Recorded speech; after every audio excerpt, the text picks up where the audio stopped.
Thomas Paine, Thomas Paine, Thomas Paine, Sam Adams, Sam Adams, Sam Adams, Benjamin Franklin, Benjamin Franklin, Benjamin Franklin. These men spoke up for what they thought was right. From their courage came such documents as the Declaration of Independence and the Constitution of the United States. From their willingness to speak what was sometimes unpopular but right, we enjoy such liberties as freedom of speech, the right to keep and bear arms, and freedom of religion. There are those who still wish to oppress our freedoms, and there are still patriots willing to stand up and defend life, liberty, and the pursuit of happiness. Men like Zeb Bell, who honor our founding fathers and what they stood for. It's now time for Zeb at the Ranch, speaking up and defending your freedoms. Brought to you by Magic Valley Les Schwab Tire Centers and all of the other great advertisers on the program. And now, Zeb Bell. Here are some words that really think about for the rest of the day. If you live in a country where you can be arrested for fishing without a license, but not for entering that country illegally, it's safe to say that country is run by idiots. Need I say more? Good morning, everybody. Here comes Kate Smith, and God bless America, followed by a patriot with our Pledge of Allegiance. Morning, morning.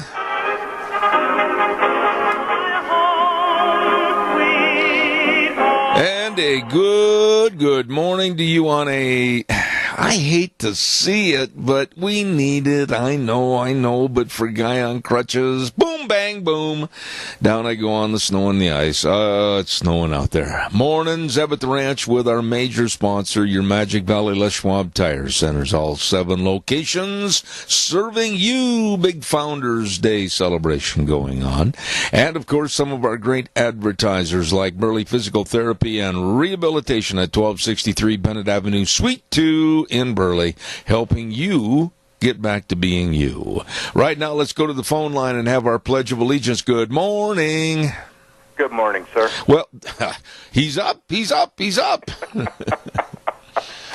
right, I'll get back with you. Uh-huh. I pledge allegiance to the flag of the United States of America and to the republic for which it stands, one nation, under God, indivisible, with liberty and justice for all. Hey, buddy, call back later on. I know I'm going to have some stories for you. Appreciate your help this morning. Thank you so much. God bless. All right. Let's go to the weather. And the weather, the weather, snow. Okay, that's it. The weather brought to you by K&R Rental at 256 South, 600 west of Heyburn, right there on the Burley-Paul Highway. And they've got all the tools and equipment that you need to finish any kind of a project. And don't forget, if you're not sure what you need, ask them. They can help you. They've got all the knowledge and all the different tools, and just tell them what kind of a task you got to finish. Roger and the crew are good. K&R Rental, or give them a call at 678-3122. Right now, here's Gina with the weather.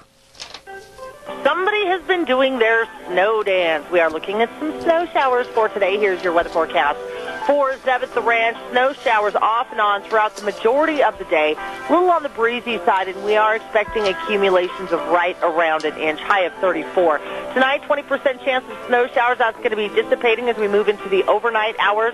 Partly to mostly clear skies with a low of 22. Tomorrow, back to sunny skies, high of 41. Mostly clear for tomorrow night with a low of 29. By Wednesday, again, slight chance of rain or snow showers. That's mostly before noon. Partly sunny for the afternoon, high of 43. Going to be breezy as well.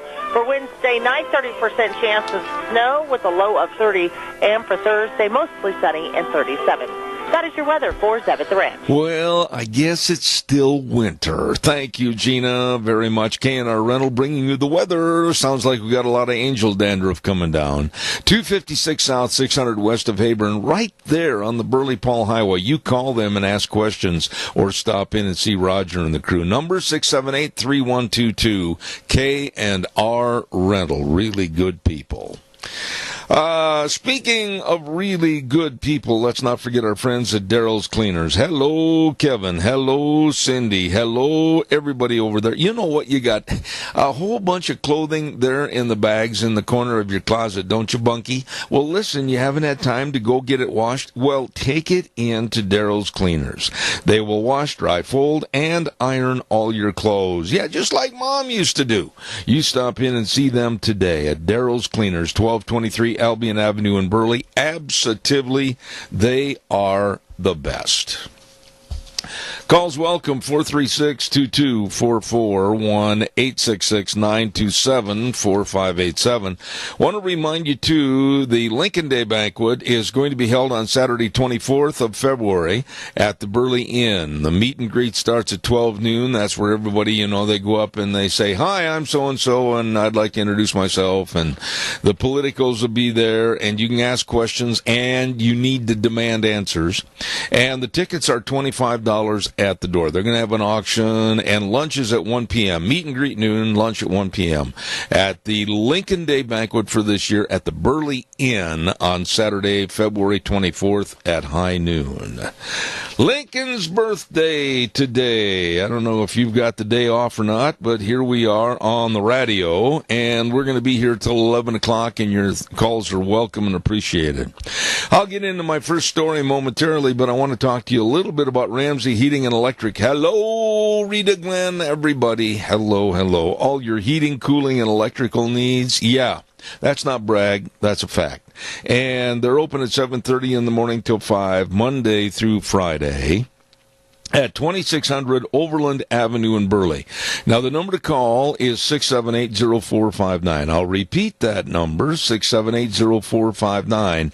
And they've been in business for almost 60 years, serving you the best at Ramsey Heating and Electric. One more of our great advertisers I want to highlight, and we are going to be over there for our lunch bunch on the 22nd. There, I said it right today. The 22nd of February, next week, okay? Denny's Restaurant, 611 North Overland in Burley, and another location, too, 291 Pole Line Road in Twin Falls. And they're going to have a special Valentine's dinner this week on Wednesday from 4 to 10 p.m. Oh, my goodness, don't miss it. It's going to be all day, actually, the Valentine dinner, where you can get a 3-course dinner for two, only $20. Choose one appetizer, one entree for each person, and share a piece of delicious caramel apple pie crisp. Oh, it's fantabulous at Denny's Restaurant, America's Diner, 611 North Overland in Burley, wishing you and yours a very happy Valentine's Day. Well, good morning, caller. How art thou? Nervous because I've never called a radio show in my life, but I'm upset, and I want to. A couple of weeks ago, I was standing in the line at Ridley's and heard these ladies behind me talking about someone that wanted the dog shelter moved here in Rupert. And they were laughing about it because she gets upset when the weather's nice and she can sit outside and drink her coffee. Well, in the morning, they're cleaning the shelter and the dogs are barking and it bothers her. Well, then the other night I saw about, maybe 8 people that she'd organized that were picketing the shelter to move it because of the noise. Well, I've been out there, and the dogs are going to bark when, they're cleaning the cages or when somebody's out there to adopt. Well, anyway, I got in my car at 10:30 at night and went out there and listened. There wasn't a single dog barking. And I was out there yesterday after church about 2 and sat there for 30 minutes, no dog barking. But this woman wants the shelter moved because some lady died, and you know the story. She left a lot of money to it. Well, first of all, it's pretty selfish that she wants that money that was intended for the care of animals to be used so she can sit out and have coffee. Those dogs do not bark all the time. And if they would use that money to build, which they need desperately, an enclosed shelter that's climate controlled, and the animals are much better off and everything, like they have in Twin Falls, there wouldn't be a problem. And one thing, Officer Hines and that Wagon Tails volunteer group, they do an excellent, excellent job out there. But anyway, I thought it was funny, but it was kind of pathetic that that money was meant for the animals, not so she can sit in her yard and have coffee. You know, let me just jump in here on you. If for a lady that has never called a radio station before, I've got to say two things. Number one, you are very, very good and very eloquent and articulate at what you say. And everything you said, I agree with. Let me just jump in and say this. I get a little teed off because somebody somewhere under any circumstance is going to sit there and they're going to complain about something and they're going to demand closure and they're going to organize their pickets and everything else. God bless the people with the animal shelter for what they are doing, what they're trying to do, and for the naysayers and for this poor woman trying to enjoy her cup of coffee on the day that it might be a little smelly. Go inside and watch The Price is Right. Well, it wasn't the smell. It was the noise. And they had, it was cold, and I thought KMVT should have checked it out better. It was really kind of pathetic, these 8 little people out there, but that's not true. And, you know, if she doesn't like it, let her move or buy some earplugs. You know, I got a dog that if anybody comes close to my property, I mean, this dog is vicious. And I'm serious. That's why we keep him chained up. But if anybody comes close to my property, I'll guarantee you I better have a D9 cat chain on him because that dog will go, and he does bark when somebody comes in. And I ain't going to bother about shutting him up because he lets me know when some dude is there that shouldn't be there, and I'm not going to complain about it at all. Well, listen, I've been listening to you ever since I moved here about a year and a half ago from Montana, and you're good. You're as good as the professionals that they've got at Billings at the talk show. Well, thank you for your call, and I hope the negatives will sit down and kind of analyze the good that dog kennel does, because I know those people over there, and they're trying their utmost to provide a service. They're wonderful. In fact, I lost my dog, and I went out there just to take some treats, and that Officer Hines is so good. This smelly little black thing jumped up in my lap, and it grabbed me by the throat, drug me to the car, and I've got her. And I wasn't expecting it. But they're doing a good job. But, you know, that money could be used for an enclosed kennel. You go to Twin Falls, and you don't hear a thing because it's climate controlled, and they need that money. But that money's meant for the dogs, not so this lady can sit out there and have a cup of coffee, or her kids can barbecue or something and not listening to the poor dogs. Go across the street and volunteer and help. Maybe if she'd love on them some, they wouldn't bark so much. You know, do me a favor, and you are now my official liaison to supply me any information regarding the problems over there. I'm dubbing you the chairman of the board. Let me know what you hear, would you? Oh, don't do that. I'm too old and ugly. Well, no, I'm old. You're not. Give me a call. I appreciate it. Thank you so much. Well, listen, God bless you, and you keep up the good work. And every time you play Kate Smith in the morning, I get a tear because that was my grandfather who fought at Verdun, and that was his favorite song, and they used to listen to her all the time when she was on TV in the 50s. Well, God bless you. You are a nice, nice lady. It's good to have you here in Magic Valley. Thank you so much. Well, thank you, and God bless, and all the listeners, go out there and take some dog treats or take some blankets or do something to help out there instead of complaining. Amen. You're a great gal. Thank you so much.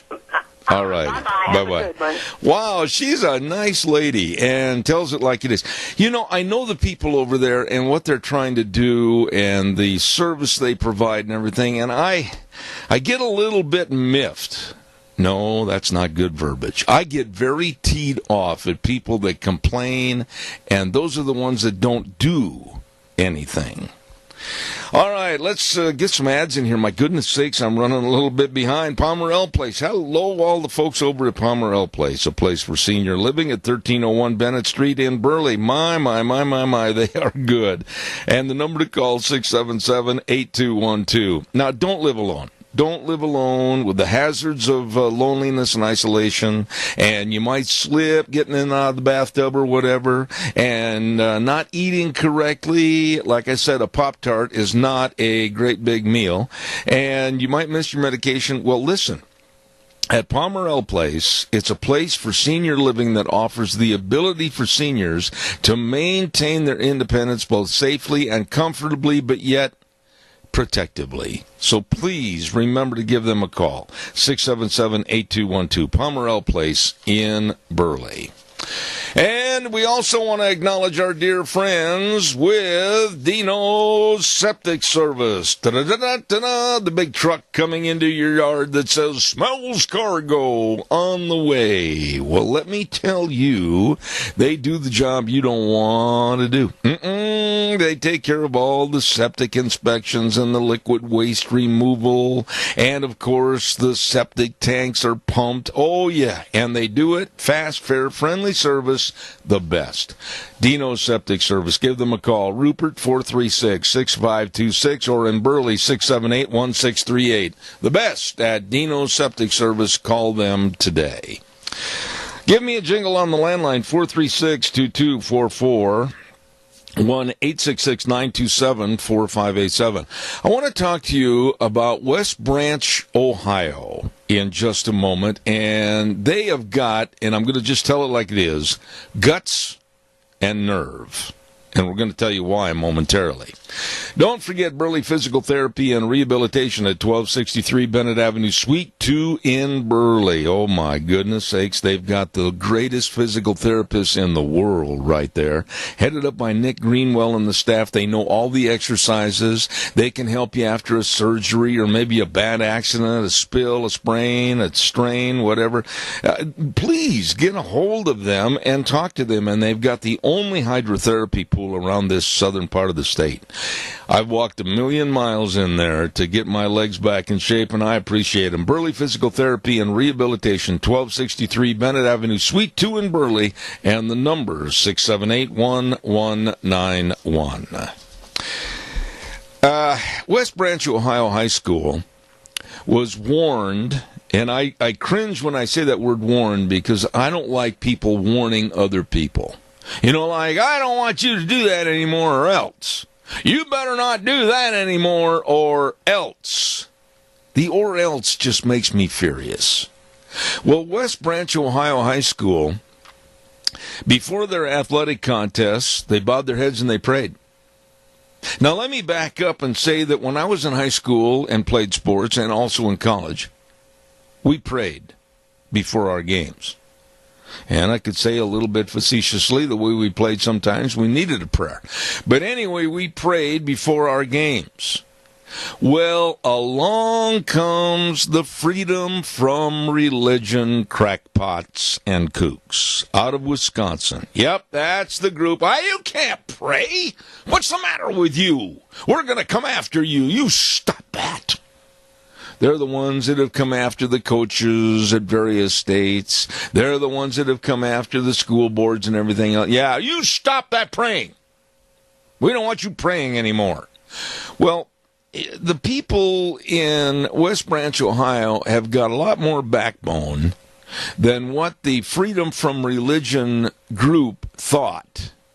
So a couple of the students on the basketball team, the boys seniors, the basketball team varsity, they got together and they said, wait a minute, we're not going to stop praying. We believe in it, and we're going to keep doing it. So one of the boys took it upon himself to design a T-shirt. And on the T-shirt, it's a black T-shirt with green letters. It says in big bold letters, Prayer Matters. Simply put, prayer matters. And they started selling these just kind of locally to let everybody know that that was their stand, that we're going to keep on praying. Holy cow. The printing of those T-shirts and sweatshirts has now started to take on a national flavor. And I am going to be getting a hold, after this program, of the superintendent or the principal or the coach back there at West Branch, Ohio, and we're going to have them on our program, and I'm going to buy a sweatshirt from them and have them ship it out to me, hopefully to maybe get some more people inspired to call, because I think this is phenomenal. They're going to spit in the eye of those that said thou can't pray, and they're going to pray. God bless them. They've got the courage, more so than our politicians. They've got the courage to stand up and say, you, freedom from religion, out. Go. We're not going to listen to you. God bless them. Calls welcome, 436-2244, 1-866-927-4587. Wednesday's Valentine's Day, and I know some great places that you better go and get your gift for a lovey that you have. Oh, yes. How about the Book Plaza at 222, no, that's wrong, Zeb, 220 West 11th Street in Burley. I got running on those twos, and I couldn't quit. 220 West 11th Street in Burley. And they've got all the unique gifts for your loved one, books and precious moments and greeting cards and everything over there. It's quite a place. The Book Plaza with Colonel Dale and the crew at 220 West 11th Street in Burley. Also, Perkins Restaurant. Don't forget, they're located at 800 North Overland Avenue in Burley. And listen to this, husbands. A Valentine's special, 2 dinners for $30, includes an appetizer, choose from 4 entrees, and then for dessert, 2 pieces of pie with ice cream. Wow! Perkins Restaurant in Burley. And then we've also got Maury's Steakhouse at 219 East 3rd in Burley. Listen to this. Valentine's Day special from 4 to 10 p.m. All you can eat prime rib and shrimp grand buffet. Can I say that again, please? Shrimp grand buffet. There you go.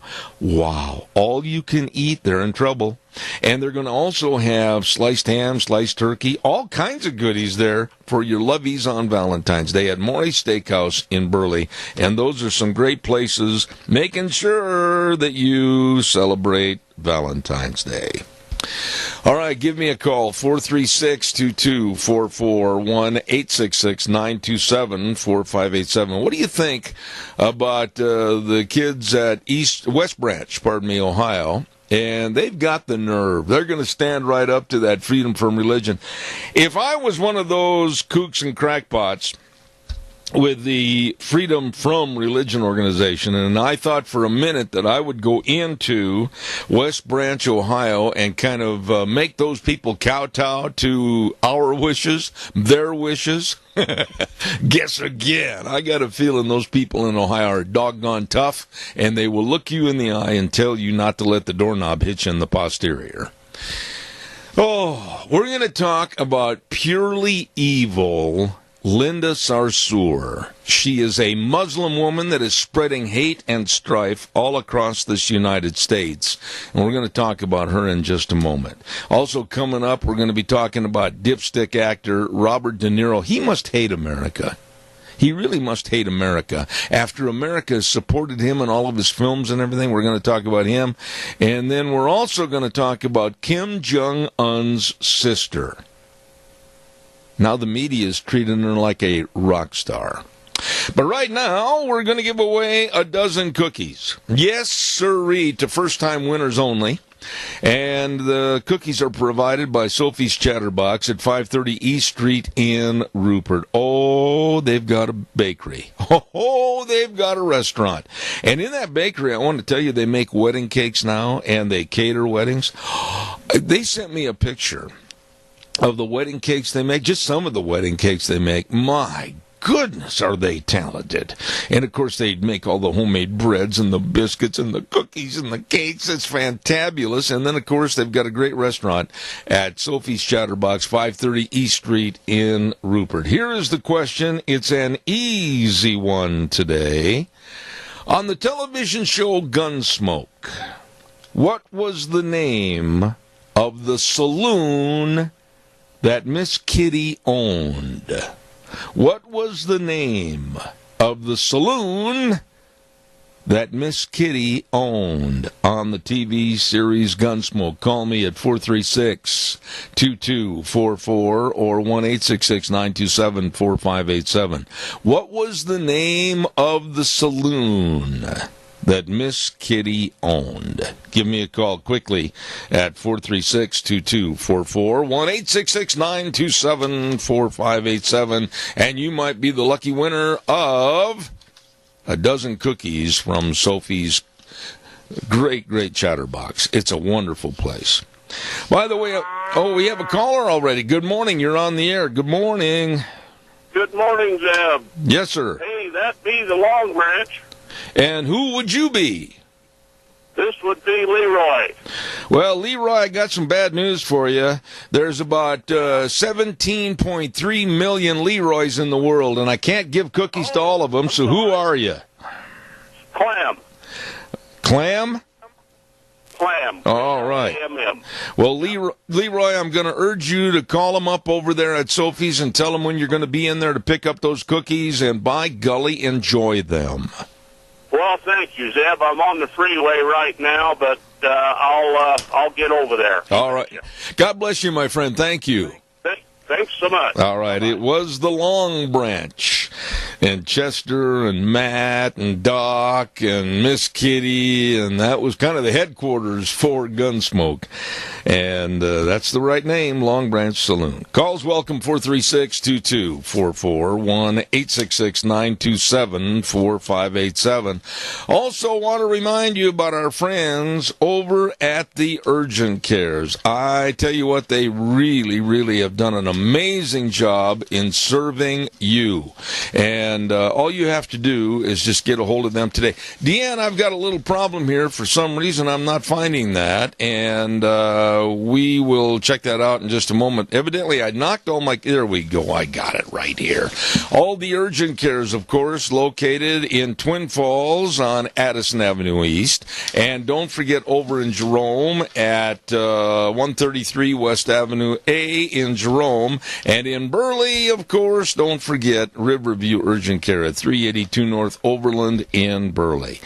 Families, they can take your kids in or yourselves. I mean, you fall off the ladder, you get a sprain, a strain, or a fracture, or you get a cut, whatever. There's care for the whole family right there at the Urgent Cares. And they also help the businesses with all the DOT physicals and the drug screening and everything else. And they are open 7 days a week with extended hours. You get treated, not seated. So you stop in and see them today, and they are the Urgent Cares. We had them on the air with us this last week. Excellent people serving you. Riverview Urgent Care in Burley, Urgent Care of Jerome, and Urgent Care of Twin Falls. Nice people. All right, your turn. Give me a call, 436-2244, 1-866-927-4587. Oh, quickly, I got to ask the Times News this morning, do you ever read the newspaper in a proof before you put it out? I just wonder. I mean, every day I find glaring mistakes in that newspaper, one of which was tonight, number 4 Kimberly at number 1 Kimberly. Now, I find that really and highly unusual that a team can be number 4 and be number 1 at the same time and play themselves in a conference tournament. Little difficult. It's supposed to be Gooding at number 1 Kimberly at 7 p.m., but they didn't proofread their copy. Calls welcome, 436-2244, 1-866-927-4587. Barry Equipment and Rental, Sales, Service, and Parts, 159 West Highway 30 in Burley. Holy mackerel. Juan, how's it going over there? They got a little snow out in the old training pit behind the business in their great big sandbox this morning. And also they're located at 465 Addison Avenue West in Twin Falls and another location up in Nampa. They are at Barry Equipment and Rental, Idaho's premier Bobcat and Doosan equipment sales, service, and parts and rental dealership. And they've got all the Bobcats, all the shapes and sizes for you. Equipment rentals, retail equipment sales, Barry Equipment and Rental. Burley, Twin Falls, and Nampa. You stop in and see them today. Linda Sarsour, if you're not aware of who she is a Muslim woman that is going around the country, and she's absolutely stirring the pot for Muslim power and pushing for Sharia law. And she's also calling the United States of America a country run by racists. And the news media is biting the hand that she extends, or I should say they're feeding off the hand that she extends. And she's getting a lot of press coverage and very little negativity. I find this woman to be absolutely repulsive. I think that the news media would serve themselves and our country well to just admonish her and then push her into complete obscurity and not give her any more press coverage. But they won't. They won't, because she is a Muslim. And I noticed another little story, too. And I know what you're thinking out there, those liberals that write things down and attack me after the show because they don't have the guts to call in. I know what you're thinking. You were thinking, well, those Muslims, why, we have to be kind and we have to be fair to everybody. Maybe so. But on this program, we're going to tell it like it is. If it offends somebody, they've got an option of being offended or turning the dial and listening to some other station that plays Barry Manilow music, because I'm not going to back up. Macy's big department store right now is selling a brand new line of Muslim clothing, the hijabs and all that, the whole works. And I've said for a long time in this country that the Muslim movement or the Islamic movement in this country through CARE and other organizations are making a big push in a not-so-subtle fashion to take over and take control. Mark my words. Oh, and I told you I will not apologize. Calls welcome, 436-2244, 1-866-927-4587. Want to hear something else that'll just absolutely... It made me go, my gosh. This is so sickening and so pathetic. O.J. Simpson is back in the news this morning, and he has taken on a movie part. That's right. He's taken on a movie part, and he is going to be paid a bunch of money. He's going back into the Hollywood movies, and I'll tell you something I really wish. I wish somehow legally anything he earns in these movies could be given to either the Goldman family or the Brown family. I'd like to see all of his efforts go for naught.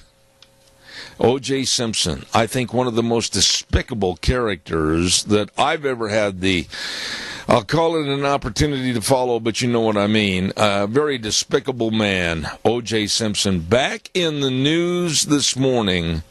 And I just like to see everything he gets garnished to the point where it has to go back to those poor families that grieved over the death of Nicole and Ron Goldman.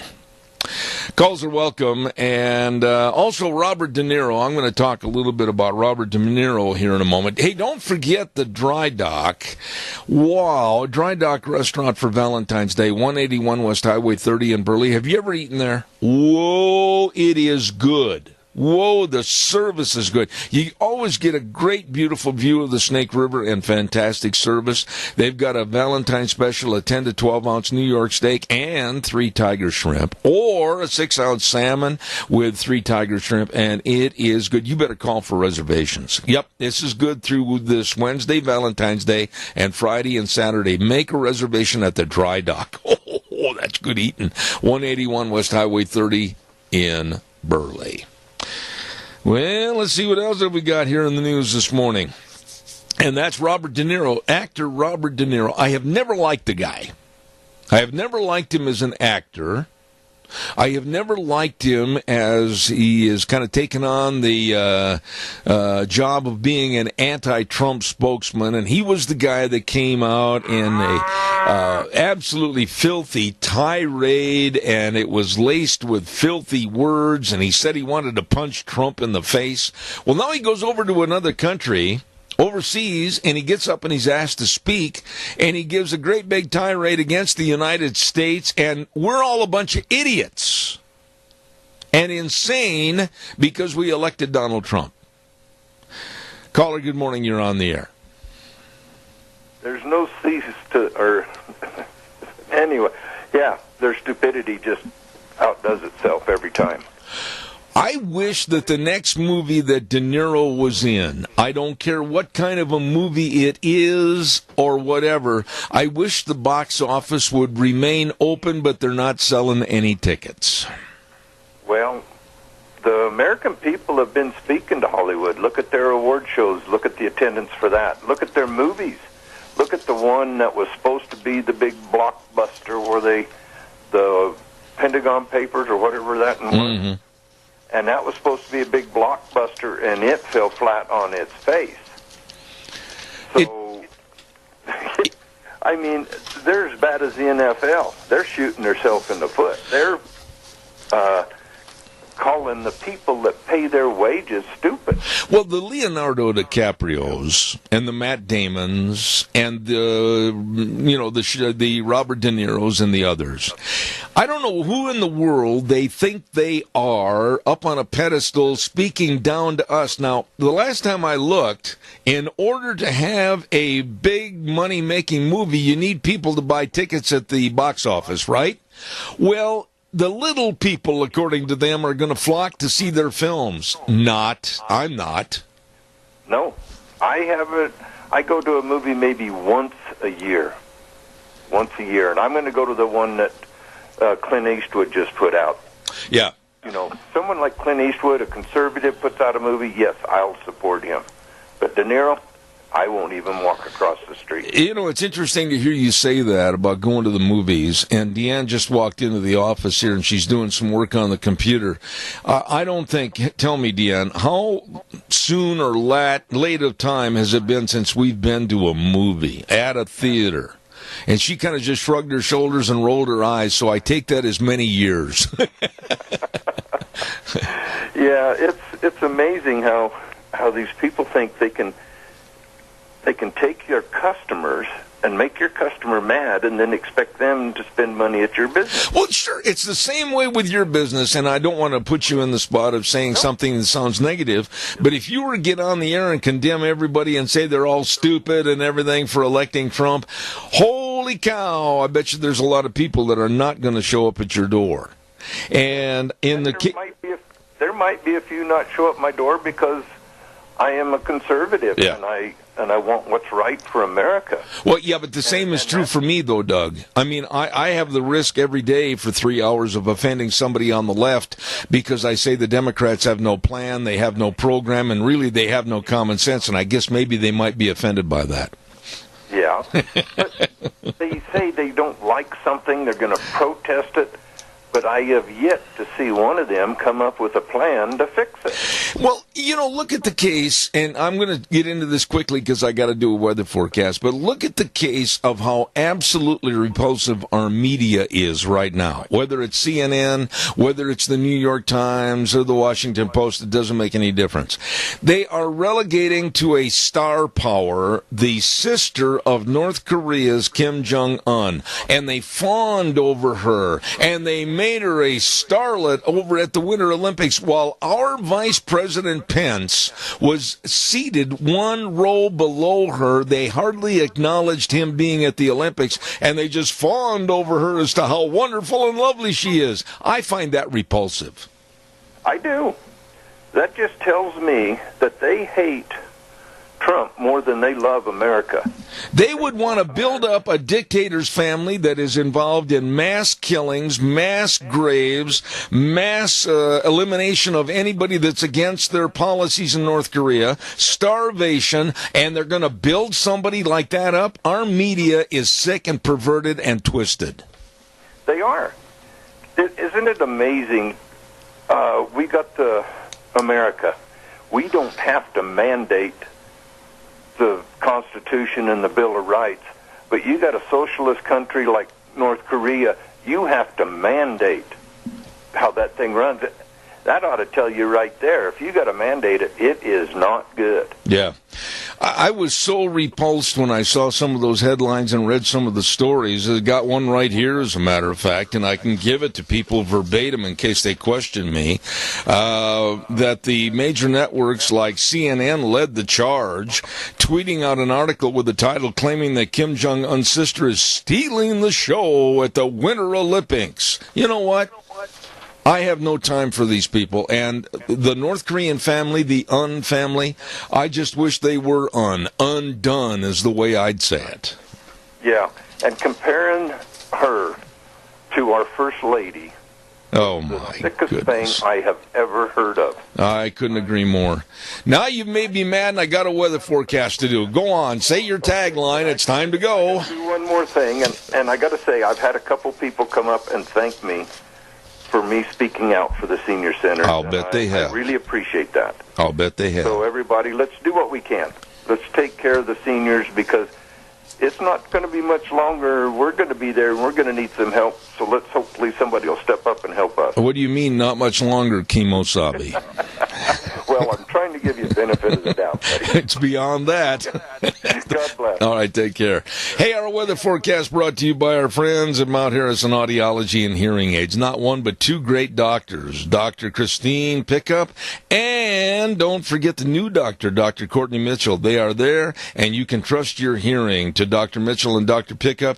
They really can give you excellent professional hearing health evaluations. Give a call today for an appointment at 312-0957. They are located right behind the Minidoka Hospital across from the emergency room, Mount Harrison Audiology and Hearing Aids. And right now, here's Gina with the weather.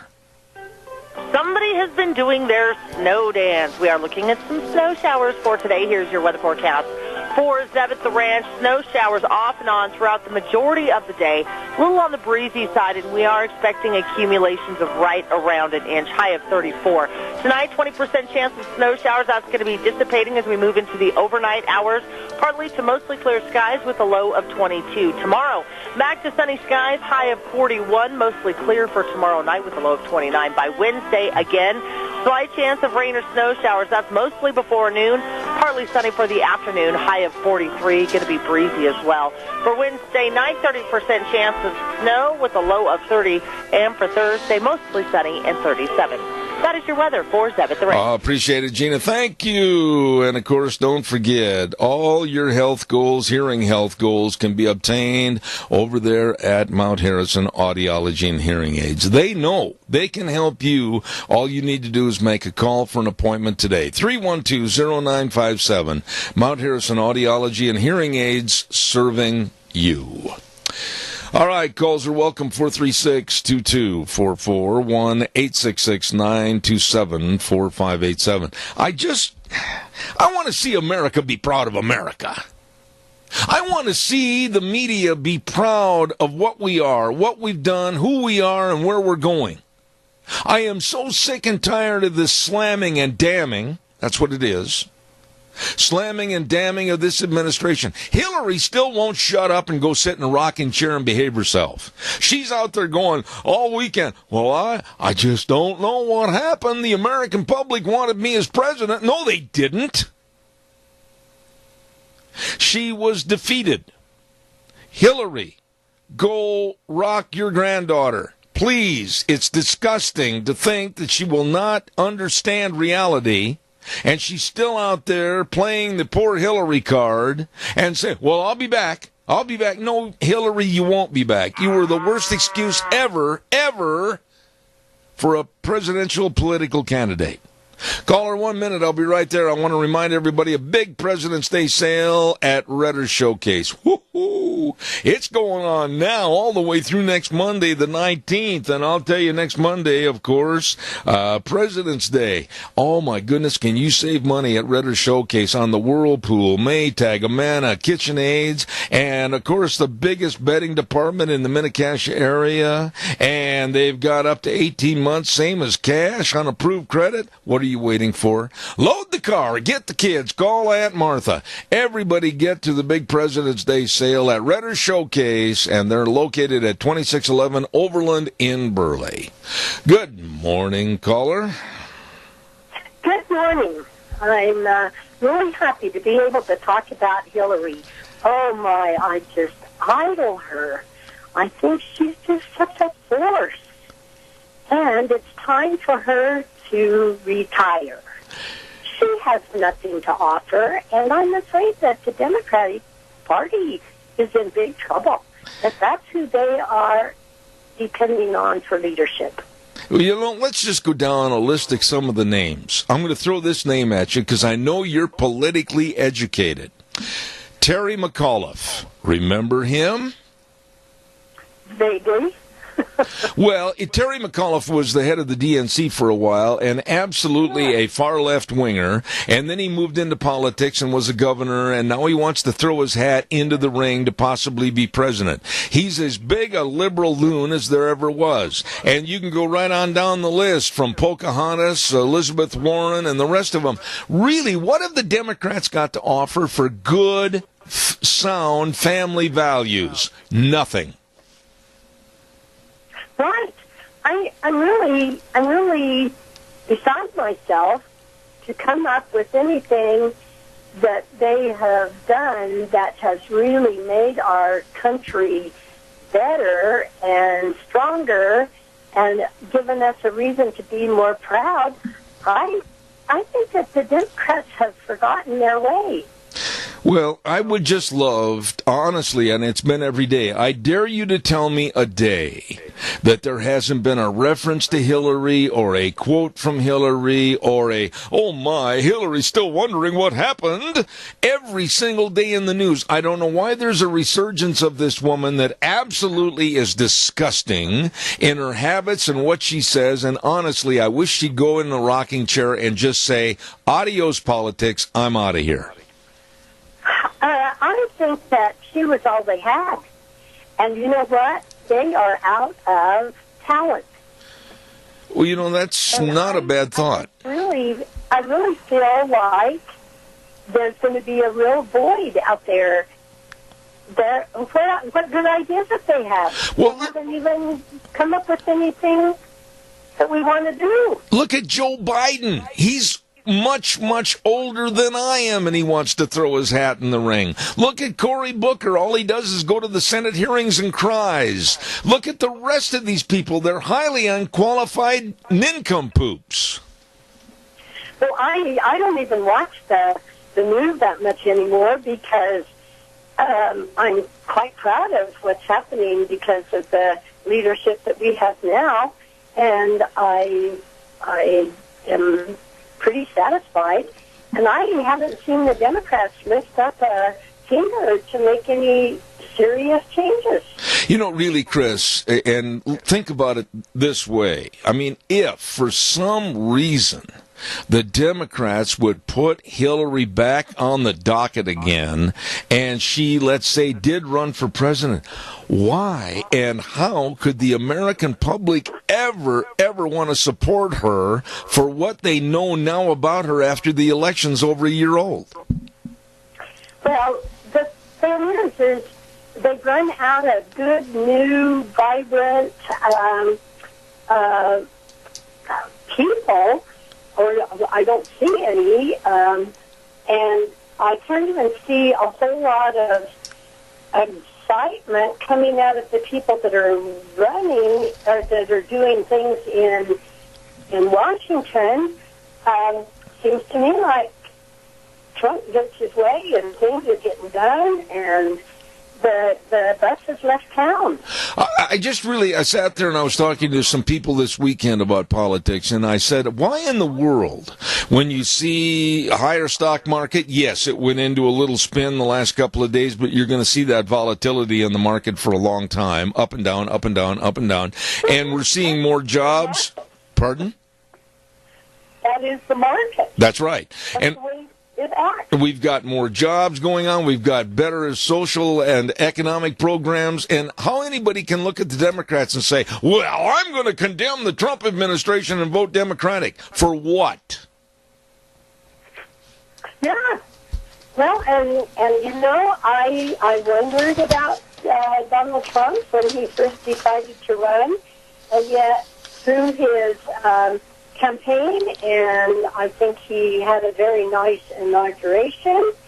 And his family he's got such a great family, and they're back at him all the way. I think a couple of them lean a little bit Democrat, but they're not going out on the trail and saying anything about it. I think that family really is tight. I agree with you. Chris, I got to interrupt you because you can see on your wristwatch that I've got a real quick spot to do and then go to the news. God bless you for your call. Thank you so much. Thank you. Thank you. Nice lady right there. Hey, don't forget your Magic Valley Les Schwab Tire Centers, all 7 locations serving you, and they're celebrating the Founders Celebration right now in honor of Mr. Les Schwab. What a great individual, what a great businessman, and all the Les Schwab Tire Centers. And they've got tires at great low prices you can't afford to pass up, like for your passenger cars, great buy on a low-cost all-season design tire, just $39.99. Oh, my goodness, check it out. And have your brakes checked. They've got a free brake check, and they've got a free pre-trip safety check. All of this with the best of front-end alignments and shocks and struts and batteries, everything at your Magic Valley Les Schwab Tire Centers, where they do the right thing because it matters. Lane and Rupert, Dave on Blue Lakes and Twin, Mike and Buell, Mike and Jerome, the Twist family in Paul, Daniel on Poline in Twin Falls, and Randy on Overland and Burley. The best. Your Magic Valley Les Schwab Tire Centers. Got to run. News next. Wheels, take it away. Oh, let's not waste any time. Here we go. Welcome back. Zeb at the Ranch on a Monday, a snowy Monday. Good morning, everybody. And, of course, we want to thank our major sponsor, your Magic Valley Les Schwab Tire Centers, all 7 locations serving you. Stop in and see them today. The very best. And, of course, some of our great advertisers like Burley Physical Therapy and Rehabilitation at 1263 Bennett Avenue, Suite 2 in Burley. 678-1191. The number to call, helping you get back to being you. Right now, old Wheels has got his finger pointed at the button. Hit it for Western Waste Services. From the canyons of the Snake River and all across southern Idaho, we're always at your disposal. Western Waste Services, we care about our community, our resources, and this great land. Western Waste Services is landing ahead, always at your disposal. Western Waste Services. Always at your disposal. Call them, get on the route service. Once a week they'll come by, get your garbage, wave goodbye to it. It's gone. It's out of there. They are so efficient, and believe me, you can almost set your watch by these great folks at Western Waste Services, 734-6969. That number again, 734-6969. Western Waste Services, the best. Absolutely. By the way, too, don't forget our dear friends at Redder Showcase. They're having a big President's Day sale going on now through next Monday, President's Day on the 19th of February. You can stop in and check out the biggest bedding department in the Mini-Cassia area, and they've got all the mattresses from Serta, Tempur-Pedic, Therapeutic, and they've got all the great queen and bedroom sets, everything for you at, of course, Redder's Showcase. Up to 18 months, same as cash on approved credit. Wow. You can save yourself a lot of time and money. Get right in there, find what you need, and they've got all the Whirlpool, Maytag, Amana, KitchenAid products, everything right there at Redder's Showcase, 2611 Overland in Burley. You stop in and see them today. And real quick, before we go to our guest, and I can't wait to get him on this morning and talk to him, Frosty Woolridge coming up in just a moment. Don't forget our friends over at Hanson Mortuary. We say a big thank you to all they do for the entire community and this area. Joel Heward, his family, and his staff at Hanson Mortuary, 710 6th Street in Rupert, serving you and your family. I urge you to call and get the information on pre-planning of funerals at 436-5636. Hanson Mortuary, serving you always with the highest ethical standards with unquestioned integrity. Joel Heward, Hanson Mortuary, and Joel also serving you and your family at Morrison Payne Funeral Home on East Main in Burley. Ladies and gentlemen, it's Monday morning, and this man was ahead of his time in saying what is going to happen, what now is happening with illegal immigration and extreme numbers that are hurting our economy and our nation. Frosty Woldridge Gold in Colorado, good morning. Good morning, Zeb, and good morning to each of you listening this morning. It's always a pleasure to be with you on Monday mornings because we can really get down to the nitty-gritty of what's happening to our country. So thank you, Zeb. Well, you wrote another great piece called The Worst Senators and House Members in America, and I'm not going to argue with anything you put in there. And, Wheels, we got a little bit of feedback on the line. If you can ride that gain a little bit, buddy, I'd appreciate it. But the thing is, what happened to these people when they go back there and supposedly serving us in Washington, D.C., and they forget about our wants, they forget about our needs, and right now, they're more copacetic to helping somebody that's an illegal alien. Well, that's correct, and I would really direct everyone to read the piece in newswithviews.com this morning. It's titled, The Worst Senators and House Members in the United States Congress. And the fact is, all of those 535 characters, mostly men and a sprinkling of women, have kept the open borders to America since 1965. They gave a massive 7 amnesties since then. 7 amnesties for the millions of illegal aliens that have come across the borders. And as you all know, because the third world adds 80 million new babies net gain every year, there's no end to the line. And we're being invaded. That's a fact.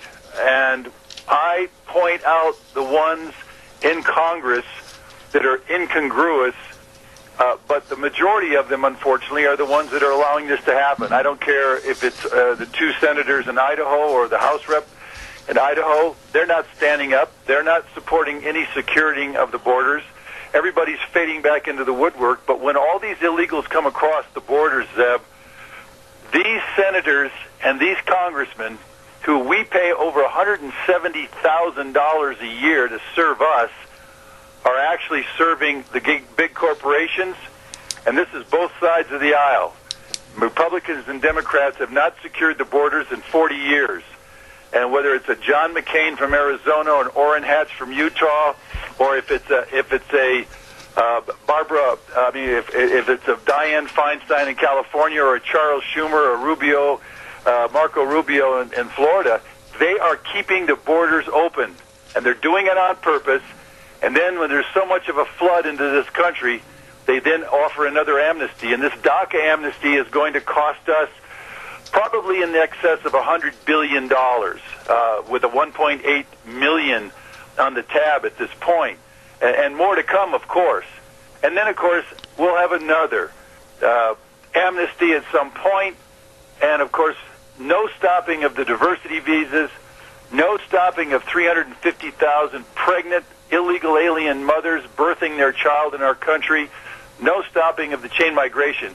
So your senators, my 2 senators, are absolutely guilty of not securing the U.S. borders and, in fact, supporting sanctuary cities and certainly sanctuary states by our Governor Hickenlooper and by the mayor of Denver is Hancock, and the 2 senators, of course, are Bennett and Gardner, and even my House rep, who's a colonel in the United States Marine Corps, Mike Kaufman. They do nothing to serve us, and I've really pointed it out in this article. Well, you know, Frosty, we've got some of the so-called politicos or past politicos, and now they think that they can write editorials for our local newspaper that are criticizing people like you and I and calling us bigots and hate mongers because, oh, well, America's such a rich, great country. We can take everybody and we can help them. No, we can't. I am at a point where if we don't have borders and we don't really make our borders worthwhile, this country's going to end up in total chaos, and I don't think they're smart enough to understand this. Well, they aren't, because they're really sitting on the foundation that built this country, and that's the rule of law. And the U.S. Constitution, that's the rule of law. And we've already passed so many laws to make sure that illegal aliens can't work, can't be transported, and cannot be employed and housed in our country because it'll cost any person $2,000 per illegal alien housed or worked or even transported, and up to 5 years in prison. Those are the laws on the books right now, and yet they're not enforced. The government's not enforcing them. The ICE is not even getting around to half the internal enforcement whatsoever. Major corporations like Hormel, McDonald's, Marriott Hotels, Holiday Inns, construction firms, certainly Chipotle's, you can go on down the line, and they're all breaking the law. And so that's what we have. And, you know, corruption is a mechanism by which third world countries operate. And guess what's happening? We're becoming a third world country because corruption is how we're operating. And, of course, you and I, the American taxpayer, we're paying for this. But, of course, we're already $20 trillion in debt. So you have to wonder how much longer we're going to be able to survive this invasion. Let me ask you this. President Trump came out with the State of the Union, and he laid out a plan. I thought that at first I was absolutely against it, but I thought, wait a minute, let's think about this. He wanted to give a path to citizenship, maybe 12, maybe 13 years for the DACA Dreamers, 1.8 million. Okay, wait a minute, that made me mad. But he also wanted the money for the wall, and he wanted to end chain migration and also the lottery for migration into this country. And I thought, you know what, I can give a little bit and allow the 1.8, but let's close the door on everything else as he wanted. Well, of course, that's not going to get past Nancy Pelosi. It's not going to get past Schumer. Those two roadblocks are just enormous. And, of course, even John McCain down there in Arizona, one of the reasons for the DACA fiasco, and Jeff Flake down there in Arizona, yep. Those are the senators who have done nothing to secure the borders. And they and you know, forever in the Congress, John McCain, 44 years now, and literally he's on the doorstep of death, and he won't let go of the reins of power. He's the reason for the DACA fiasco because he's the one that has not secured the borders, done nothing to secure the borders. Nancy Pelosi, Dianne Feinstein out in California, the same thing. And what is really amazing is the House members like Maxine Waters out of California, John Lewis from a Democrat from Georgia, and Hank Johnson, who he is not the brightest bulb in the array, I can tell you. Certainly Frederica Wilson down there in Florida, they've done nothing for the African-American constituents because all of these illegals are taking jobs from not only African-Americans but also their kids and just keeping them in literal poverty while the 21st century slave labor force of all these Mexicans and anybody else coming into our country are displacing our workers and certainly displacing our minority workers, and yet those people that are up there in Congress absolutely did nothing, as I show in this article. Frosty, if you, and you've been on my program for going on, I think, 15 or 16 years, and you've written books, you're Correct. A very authoritative, you know everything about this subject. If you had the opportunity this afternoon to sit in front of the House and also the Senate and also go to the Oval Office, what kind of an immigration reform plan would you submit that would be the best thing for America? I would love a chance to speak in front of a joint session of the House and the Senate of the United States, and I would bring them a program with a slideshow that is titled The Perfect Storm Gathering Over America. And it would show the Roy Beck video, the 5-minute video called Immigration, Gumballs, and Poverty, which would astound the entire audience. And then I would show the 10-minute video by Roy Beck at numbersusa.org that shows what it's going to look like in America as we double the U.S. population with the current law in place of the 1965 Immigration Reform Act. By the time I finish with those two videos and then finish my 45-minute program showing the consequences of adding 100 million and the sociological impact and the religious impact of incompatible religions being imported into our country, and the cultural disintegration of our country from all of these 100 million people from 196 countries, I would call for, number one, a complete shutdown of all immigration into America. I would absolutely call for no amnesty for illegal aliens of any kind into our country. Because if you'll notice on Facebook and you'll notice on the YouTube and you notice on any of the news reports, those DACA kids, half of them didn't take the time to graduate from high school. Probably 10% are drug runners and MS-13 gang members. Then you start talking about they're all waving the Mexican flag.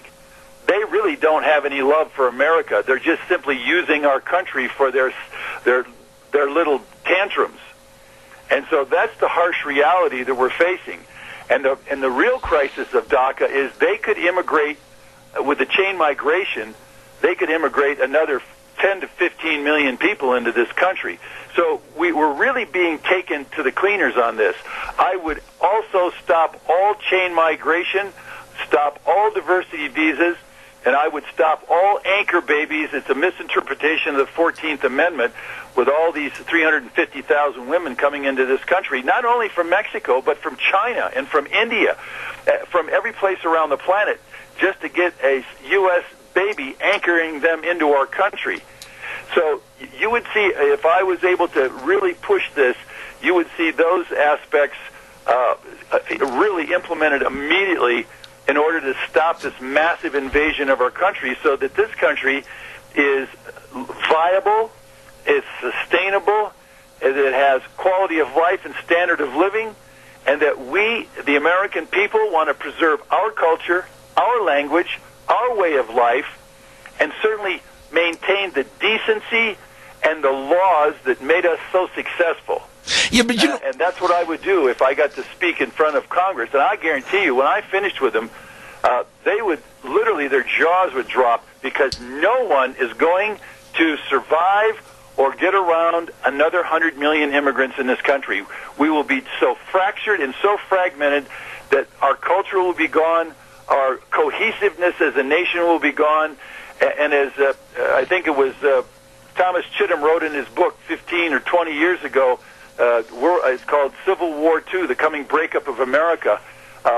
We will simply be a fractured, fragmented country that's not going to get back together again, because you can't get there's no way to get Black Lives Matter to come to America and be Americans. There's no way that La Raza wants to be a part of the American dream.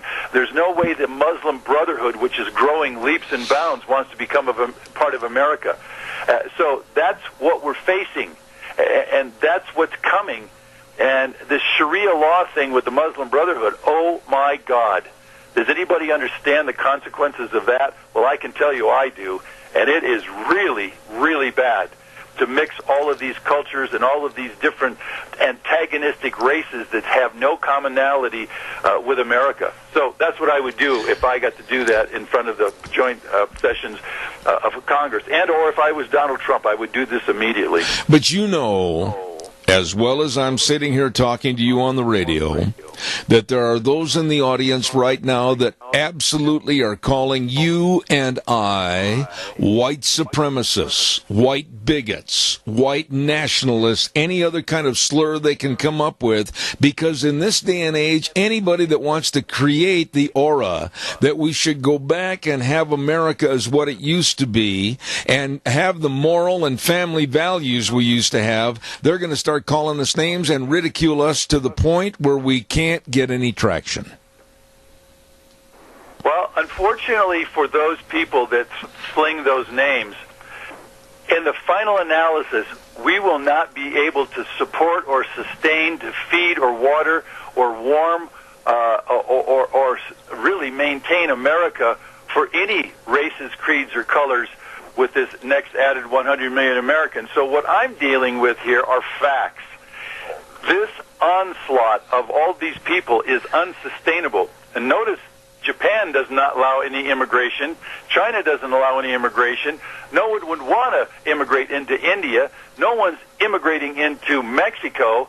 And so nobody's crying about racism or bigotry for those countries. I mean, if you want to go to New Zealand right now, you better have $500,000 in the bank and have something that they want, or you don't get to immigrate. Is anybody calling New Zealand a bunch of bigots or et cetera, et cetera? The fact is, this immigration onslaught has nothing to do about race, creed, or color, or the immigrants themselves. It's the sheer numbers. The sheer numbers are unsustainable. That is a fact. And if we allow it, then we're all going to become literally victims, just as the Titanic went too fast, smashed into the iceberg. We're smashing into a population iceberg. And so in the end, if history bears us out, and it will, we are probably the sharpest minds, and we have the greatest understanding that this endless immigration flood is not sustainable. So it has nothing to do with hate mongers. It doesn't have anything to do with racism. It has nothing about xenophobia. It has to do with maintaining a viable civilization that actually will help all of those that are here, red, white, black, brown, and yellow, to live thriving lives and viable lives with quality of life and standard of living. Obviously, China and India and Bangladesh didn't do that. Obviously, Mexico's not doing that right now. So I'll take in all of the name callers, and I will back them up against the wall of reality and facts, and they will have nothing to stand on with their hurling names because they simply don't fit. My integrity is my integrity, and it's 100% integrity, and it's about American integrity, and I'm going to stand with it, and I'm going to stand with you because I know you are one of the most integrable men I've ever met in my life, and so they can take their name calling and they can just they can take it anywhere they want, but it's not going to fit you or me. You know, and to tie this thing up and go right back to your article, the worst senators and House members in America, all of this goes right back to them because they're not representing the needs of bona fide American taxpayers. Well, that's true, and you could take Maxine Waters or Charles Schumer or Nancy Pelosi or John McCain, and they're the biggest racists of all because they have degraded their own people. And Maxine Waters, who every time I turn around, all she says is racism. John Lewis, who's done nothing for 40 years, there as a Democrat in the House in Georgia, or Sheila Jackson or Frederica Wilson, and certainly, as I've said, the one-of-a-kind Hank Johnson. The guy doesn't have, I mean, I swear, he couldn't pass an 8th grade English, a math, or history test. He is really that stupid, and he's in the House of Representatives. If you ever hear him on YouTube, he thinks that, I think he thought the island of Guam, if enough people are on one side of it, it would capsize.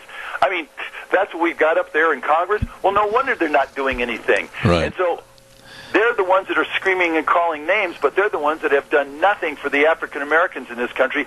The Black Caucus has absolutely been useless to help Black America. And the last president, I think his name was Barack Obama, did nothing to better the African Americans in this country. They're still in horrible situations, whether it's the murder capital of the world right there, or at least in the United States, is Chicago, or 7 out of 10 African American children are born out of wedlock and on welfare with a single mother.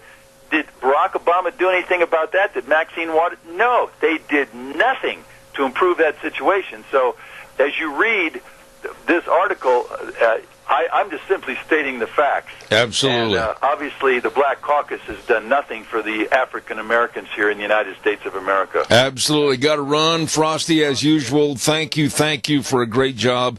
We'll talk to you next Monday. Godspeed, my friend, and let us all move forward and hope that DACA doesn't pass and that this president gets that southern border secured and absolutely stop chain migration, all these anchor babies and all this diversity visa stuff, because we're not going to survive it if we don't stop. I agree. Frosty, always appreciate you. Thank you so much. Frosty Woldridge, Golden, Colorado. Right now, ladies and gentlemen, I want to remind you about a big spring consignment sale. It's going to be at the Minidoka County Fairgrounds, and this sale is managed by Rogge Auction Company. Oh, my goodness, farm equipment, four-wheelers, panels, tractors. No household goods or tires. chairs. Don't bring those down to the sale, please. But call Ron at 431-6187 or Cade at 431-0074 and Jed at 670-4042. This great big spring consignment sale at the Minidoka County Fairgrounds on March 24th. Don't forget, managed by the best, Rogge Auction Company. Oh, and by the way, don't you dare forget about what's coming up right now at Lee's Furniture, Floors, and More. Don't forget you can carpet your entire home and save a whole bunch of money. Don't forget they've got all the recliners. Don't forget they've got all the sofa and love seat sets.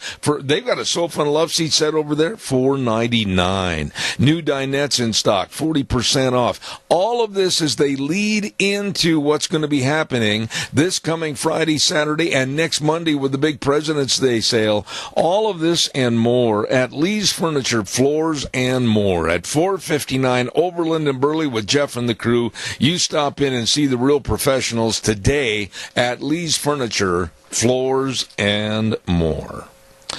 Okay, what else have we got here real quick? We're going to go to our next guest in just a moment, but I want to remind you, too, about Let's Ride. Ooh, boy, I'll bet you that Nick and Randy are grinning like a couple of Cheshire cats over there. All the snow machines, there's a lot of angel dandruff that's fallen out there. They've got all the snow machines, but on top of that, they also want to remind you, now is the time to get your four-wheeler over there and get it serviced for spring and summer. You better give a call and stop over and see that great service department. And the number 436-4771. Let's Ride is located at 270 Highway 24 between Rupert and the World. And don't forget, too, all the accessories for you at Let's Ride. Great place to shop for all the fun that you want outside. Let's Ride, where the fun is sold, open Monday through Friday, 9 to 6, Saturdays, 9 to 4. And also over in that neck of the woods, don't forget, too, our friends at Cameron and Siemens Insurance. Yes, sirree, Bob. They handle all the insurance, the life insurance, the health insurance, the retirement planning, the employee benefits, all of this and more, and they are so dedicated and responsive to your needs. Please call the number, make an appointment, 436-4424. The best, the professionals, Cameron and Siemens Insurance, Highway 24 in Rupert. You get a hold of them today. Right now, let's go to the phone line. And you know, the last time she was on, I mispronounced her name, and she corrected me. I asked her to, and she did just what I asked, but I'm going to see if I can say it right this morning. Gabrielle Boucher, how close am I? You're 100% correct, my friend. Oh, my goodness, put my gold star up on the wall. And I understand that you go by the nickname Gabby, is that correct? Of course I do. Oh, well, that really helps me out a lot. Okay, Gabby, here we go. A lot of people are scared to death, and they think, oh, no, the sky is falling. The rocket ship that Trump set up into the air for our stock market is crashing down to earth. I don't feel that way. I think it's just a little kind of an alteration of the market or maybe some settling of certain stocks. Am I wrong, or what's going on with the stock market? No, you're completely correct, Zeb, and that's exactly what's going on. Is there's essentially just as you said, a settling, but it's really reconciliation. When you watch the stock market, the last time we talked, it was an all-time high every single day, and so what you see historically is that the stock market is going to kind of go through some shifts and changes, is what we saw last week, and we started to see, of course, a settling out as well. But what's interesting to note is how quickly people are starting to turn on the president when, in reality, when you look at not necessarily the stock market, but what the average American really cares about is their paycheck, is their savings. Are they going to have that upward mobility that all of us want? And so in every market in that regard, the president's actually doing an absolutely fantastic job. I was sitting and I kind of spun the dial, and over at the station wheels, we're still getting way too much feedback in my headsets. Correct that, please. I watched the various news channels, CNN and MSNBC, and I kept flipping around the dial, and one guy on CNN said, see, I told you, the rocket ship that was going sky high with Trump, it's going to bring everybody back down to earth, and we're going to see the stock market crash. You know what, Gabby? It's not going to crash. You're going to see these adjustments, but there's still, everybody's making more money now than they did earlier. Absolutely, and we're already seeing that confidence getting back into the stock market, particularly as companies now have more money to invest in their people. We've started to see that as the economic recovery after the 2008 economic crisis. We're starting in that recovery mode where companies are now investing back in their people. They're putting more money in their paychecks. They're investing more in training. I know as I run a training development company that actually works with Fortune 500s, and our business has quadrupled in the last month and a half because companies are now saying, we have more money. We want to invest in the talent we have. We want to keep them here in the U.S. We don't want to see them go abroad. And we want to start making internal gains because we know that that'll end well for the ROI at the end of the day. You know, though, you really know your P's and Q's about money and the economy and the stock market, Gabby, but what about the fact that there were those last week that were saying, no, we can't afford the increase of trillions to our already multi-trillions in debt. We can't afford a big infrastructure bill of $1.5 trillion because somebody's got to pay the piper. You can't give them tax cuts. What are your thoughts about what this administration is trying to do? Yeah, well, especially as now we're rolling out the infrastructure bill, I'm extremely excited to see not only the economic ramifications, but the social ramifications as well. It's something that Donald Trump ran on. He talked about our broken highway system. He talked about what an embarrassment flying into LaGuardia is, or, frankly, most airports. I spend 60% of my time on the road, and as I fly into airports across the country, it's amazing and yet heartbreaking at how our infrastructure is not the best in the world, and it needs to be. So I would say that we really need to infuse our country with the excellence that Donald Trump is really bringing into the White House, that excitement, and frankly, that American pride. We haven't had an infrastructure bill like this in decades. We haven't seen anything like this because we've literally just let it crumble while our countries continue to move on. Well, we've seen a complete lax of doing anything with the Obama administration, and quite frankly, I've got to even point my finger back at the Bush administration, and we saw 16 years of nothing, and now we've got a man that knows that the bridges and the roads and our infrastructure falling apart, and it's not going to be too much longer, and we could slip to almost a third world status on this thing, but somebody's got to pay the bill, and that somebody is us, and it's about time that we looked to the future and said, we got to get it done. We better do it now. Absolutely. And just think about the ramifications it's going to be having on that manufacturing, blue-collar-esque world that's frankly been forgotten by many of the white-collar, the robotics, the virtual reality, frankly the backbone of our American society, the people who voted for Donald Trump. This is an incredible partnership that he's going back to the people who put him in office and essentially saying, I didn't forget you. I know that you are the backbone of our economy, and we need you to make our roads better, our bridges stronger, our airports more sleek and more standardized. And really, we're going to start to see an influx in economic investment back into those communities that are, frankly, so absolutely important. And as someone who studies generations for a living, I'm extremely excited to see my generation have more opportunities to get into the trades. It's an area that we're extremely passionate about because we need more millennial carpenters and plumbers and construction workers and HVAC techs. We need my generation to get into these trades because there's a huge turnover in the next 5 years. We're going to start to see a huge power handoff between the baby boomers to Generation X and the millennials, and we need to start having these opportunities to plug this next generation into. Yeah, but I'm going to throw this at you, Gabby, and I want to get your response on this. I'm an old man, but my parents years ago instilled a work ethic in me that if I wanted to succeed, it was me. It was nobody else going to give it to me. Has the work ethic in this country gone so far to the left and so far downhill that we can't re-implement the work ethic in our schools and our colleges again? I'm really concerned. I absolutely think that we have a huge opportunity to instill those principles in my generation. Have they been lost in a generation that would rather, tweak than build something? I think there's certainly some truth to that, but not completely. What we've seen, I've actually been studying for the last year millennials in the trades. It's been fascinating as we've been doing our surveys the country, we found that millennials are actually extremely interested in those opportunities. They've just never been told about them. It's not that millennials don't want to work hard. They just want to work hard for something. It's that mission-driven aspect that this millennial generation, frankly, has an expectation for.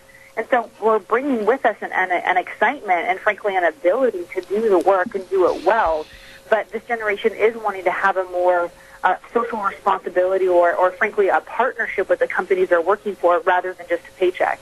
You know, Gabby, I'm so glad to hear you say what you said, because I totally agree. I said for a long, long time, possibly even longer than Mike Rowe on television touted, with not so much the college and university application, but how about applying to trade schools? How about learning to be electricians? How about learning to be plumbers? And after a couple of years, maybe demanding and commanding those six-figure incomes. I mean, there's a lot of opportunity in this country if people really want to learn how to work, and it doesn't mean just laying around in college and protesting everything.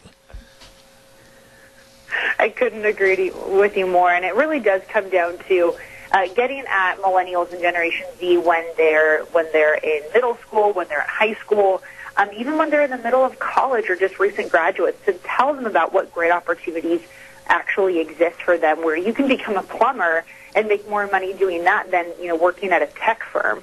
And the amount of fulfillment that you're going to get actually building something with your hands rather than typing on a keyboard. And so we really do need to have a resurgence of almost a public relations campaign teaching my generation about what incredible work is out there, great, fulfilling, really economically feasible, and frankly just a lot of fun. You know, Gabby, this is kind of a speculative type question, but bear with me on this. If the administration had been the Hillary administration for the last year, and if Donald Trump had gone down in flames and failed in his bid to be the president, and if Hillary was president right now, what would we be looking at as far as optimism? I don't see a whole lot. Yeah, certainly. Well, we wouldn't be seeing the amount of economic development that we're seeing here currently. We wouldn't see the confidence back in the market. And frankly, we wouldn't see companies really across the board and across industry saying, hey, we have more money, we're going to start giving more to our employees. Wouldn't be seeing that $500 raise or, that $1,000 bonus. We wouldn't be seeing that because, frankly, the economic policies of Hillary Clinton and, frankly, the entire Democratic Party hasn't been that, hey, we're American, we're open for business. It's been an apology tour that we're not as socialist as our European counterparts. So we would certainly be seeing a very different set of circumstances were Hillary in office. I think we've talked about this the last time you were on, but I want to reiterate some of the points. Is it true, in your opinion, that maybe the larger percentage of the millennials today tend to go towards a socialistic value, or do they want to stay with capitalism? I'm seeing some things that scare me in this country right now. What are your thoughts? Well, when you ask millennials whether or not they want to start a company, about 67% of us say that we would like to be our own boss one day. So there starts to be some really interesting and exciting opportunities to talk to my generation about what a free market is, what about taxes and regulation they need to know, and frankly why they need to have more economic freedom to be able to pursue their personal dreams. When you ask millennials if they're interested in supporting more capitalism or more socialist agendas, they tend to say more socialist. Not surprising because they've been really rewired in their higher education experience. But when you talk to them about the free market or government redistribution of wealth, overwhelmingly my generation says, yes, I support a free market. So it really is a phrase war that we need to address of my generation is we have the DNA of being libertarian, of being free market, of even being conservative. But where the conservatives and frankly the Republican Party has failed my generation is in trying to get us to use their words rather than meet us where we're at, use stories, use something that's engaging, and learn how to speak and communicate to my generation in a way that we understand. Let me ask you this question, Gabby. You're the president and founder of the Millennial Solution. But when you hear what's being said on the Republican side of the aisle versus what's being done, are you really bitter because they lack a backbone and they're not following up on their promises?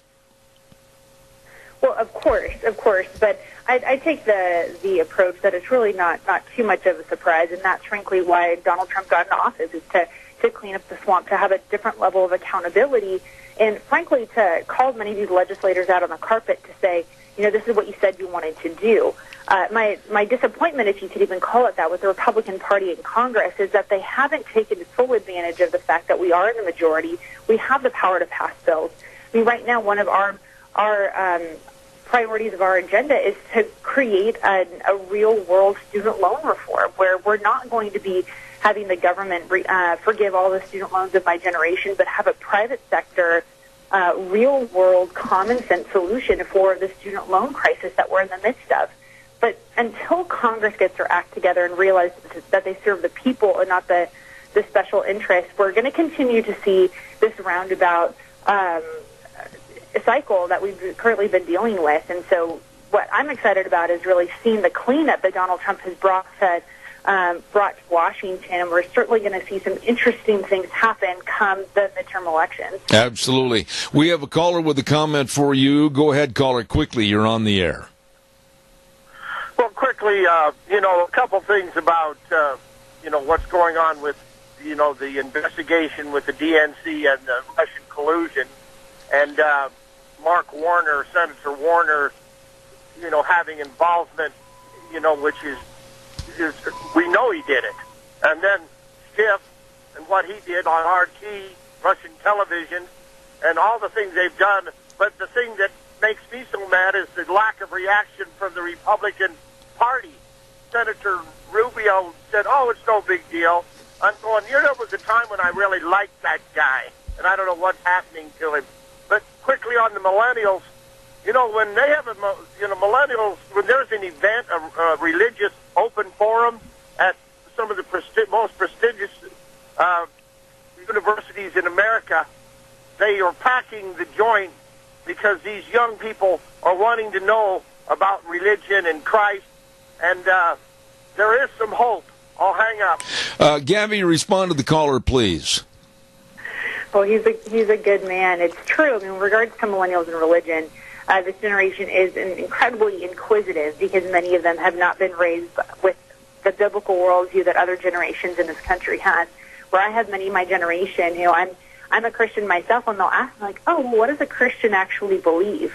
And so we are seeing a questioning and almost a curiosity and discovery of what religion actually is. So there's certainly some hope to reach my generation. And I always encourage people to look at my generation as an opportunity rather than as a challenge to tackle.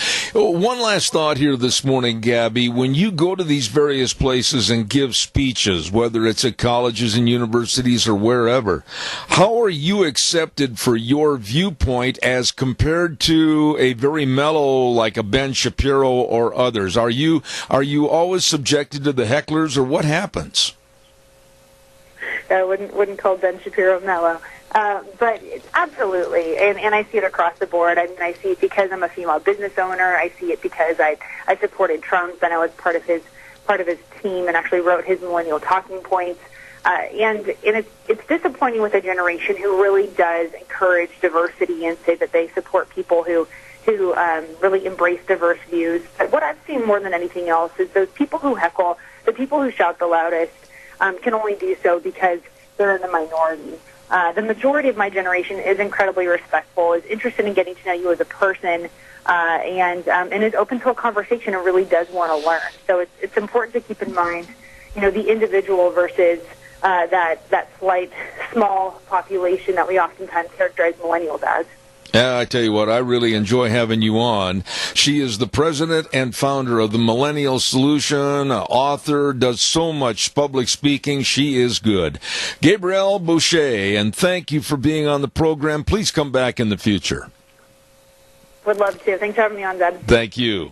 Have a wonderful day. A really sharp young lady right there, and we're blessed to have her on the program.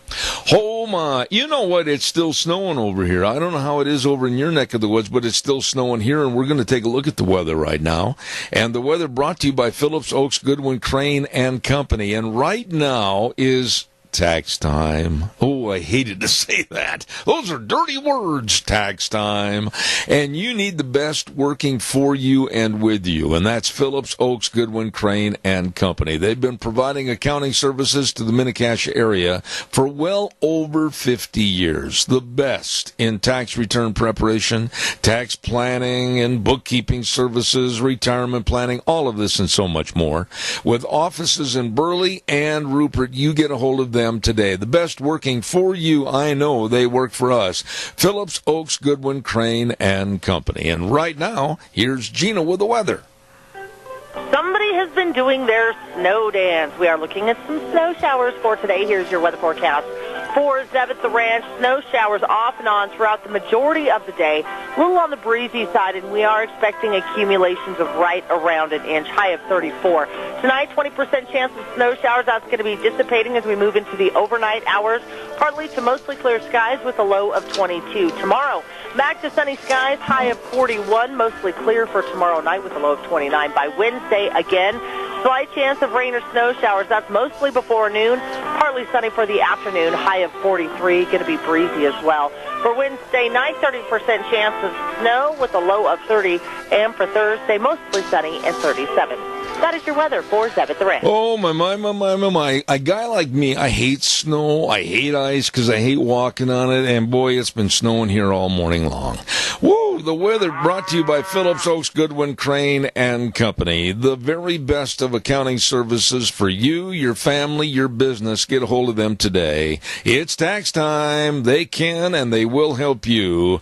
In offices in Burley and Rupert, Phillips, Oaks, Goodwin, Crane, and Company. Caller, good morning. You're on the air. Good morning. Be careful. I almost slipped and fell on my Kadunkus this morning, so it is very slickery out there. You know, I've got to ask you, ma'am, if you don't mind, I've been outside a lot, and I've taken some really good falls, but the Kadunkus, what part of the anatomy is that? I'm not sure. From the tips of your hairballs to the ends of your toe balls. So. Let's not be any more definitive. Thank you. It's inclusive. It's an inclusive term. I see. What can I do for you? Well, you mentioned about being raised by parents that taught you to work. And, you know, I was as well. I assume I'm pretty close to your age group. But, you know, we raised our kids to do that. Our grandkids are workers. And the really sad thing is that when you and I tried out for a ball team, a spot in the choir, a play, whatever, we were just simply told, I'm sorry. You didn't make the cut. Try again next time. Please come back. Yep. Yeah. We went home and we cried some tears and we didn't like it. Nobody liked it. It made us feel bad. But you know what? I haven't lost sleep over it. I was probably the one chosen last several times for the baseball team at recess, and it didn't harm me in any way, shape, or form. I wasn't given a ribbon. My grandsons are in a private school in Boise. They're not ever going to see a letter grade step. They're going to see, oh, that's a pretty squirrel thing. You don't get a grade. You don't get an A, a B, whatever. I don't get it. Well, I don't. And I agree with you. I agree with you totally on what you're saying, and I wrote about that in my blog, this last week, the Cow Pies and Coffee Cups.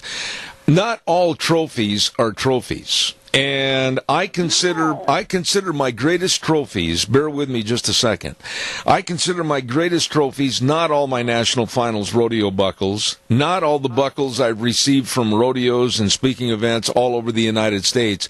My biggest trophies are my family and the successes in the pudding. I have two very highly successful children, a boy and a girl that have gone on, their parents now, and they are doing excellent jobs in the community.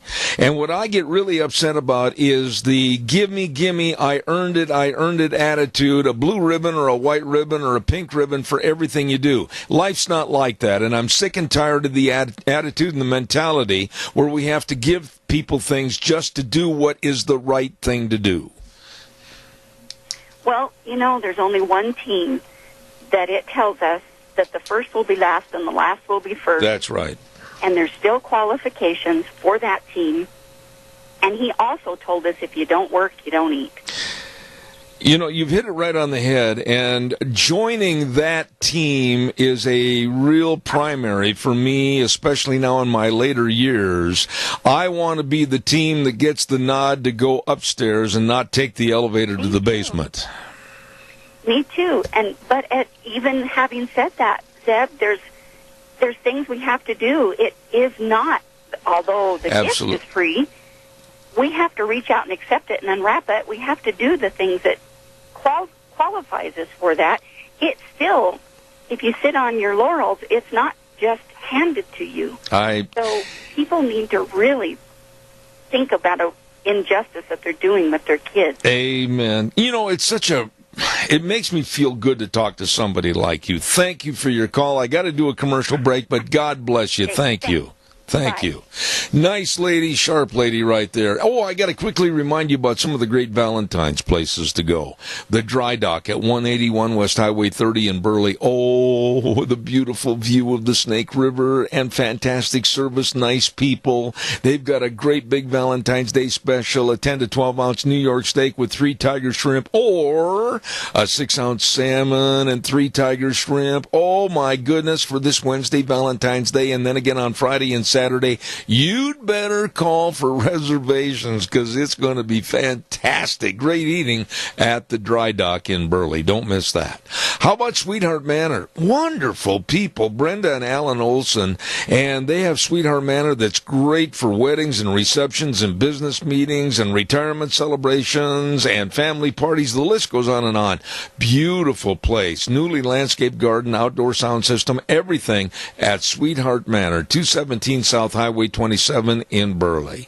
And last but not least, and Deanna and I are going to plan on heading up there, Haight Home Bed and Breakfast, 215 East Poplar Street in Oakley. Oh my goodness, you can take a journey into the past and enjoy this historic Victorian beauty right in Oakley. A great home bed and breakfast at the Haight Home Bed and Breakfast. Call them, make a reservation, and enjoy. 862-7829. Those are some more great places to enjoy for Valentine's Day and beyond. Right now, we're going to wrap things up for this hour, and we're going to come back with Representative Clark Kaufman. There is a major problem for not just Idaho, but all the states with the electronic logging device. It's going to impair and impede a lot of people in the livestock business. We're going to be talking to Clark about that. He's on the transportation board up at the State House. And then at 10:30, we're going to be talking to Anderson Trucking. Sharon Hardy-Mills is going to handle that. We got a lot of things ready to go. Stay tuned. Zeb at the Ranch. Don't go away.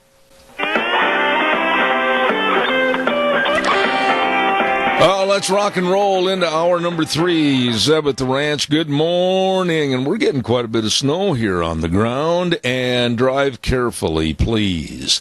Zeb at the Ranch brought to you by our major sponsor, your Magic Valley Les Schwab Tire Centers. All 7 locations celebrating Founders Day, if you will, with Mr. Les Schwab. What a great gentleman he was. And, of course, don't forget, too, some of our great advertisers like Burley Physical Therapy and Rehabilitation at 1263 Bennett Avenue, Suite 2 in Burley, helping you get back to being you. By the way, too, for your animals, whether the itty-bitty kitty cats or great big roping steers, Ark Animal Hospital, 750 21st Street, near Connection Credit Union in Heyburn. They're a mixed animal practice, meaning big or small. They love them all, they can take care of them all, and they keep them all healthy. And don't forget, dog owners, February is teeth cleaning month at Ark Animal Hospital, 20% off. Make your appointment right now. And if you've got puppies, don't forget to get that current pyro vaccine. All of this and more with Dr. Bill and the crew at Ark Animal Hospital, 750 21st Street in Heyburn. And the number to call is 678-1177. They have the warm hearts for the cold noses. Right now, let's go to the phone line. And I want to brag a little bit on this man. He's an outstanding representative and really follows through. His diligence is appreciated. Representative Clark Kaufman, good morning, sir. How are you? Good morning, Zeb. How are you? I'm doing well.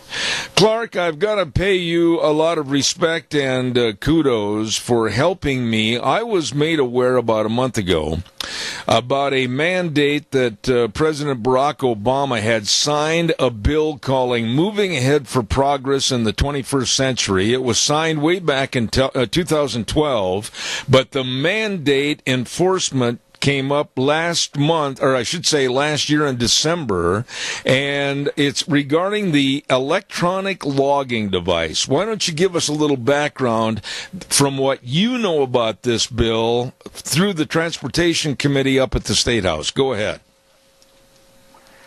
Well, mainly the problem with it was brought to my attention by you with the Quarter Horse Association and the impact it'll have on transporting animals, horses mainly, well, any animal. But if you have a pickup that you hook your trailer on and it goes over 26,000 pounds, then the electronic log and the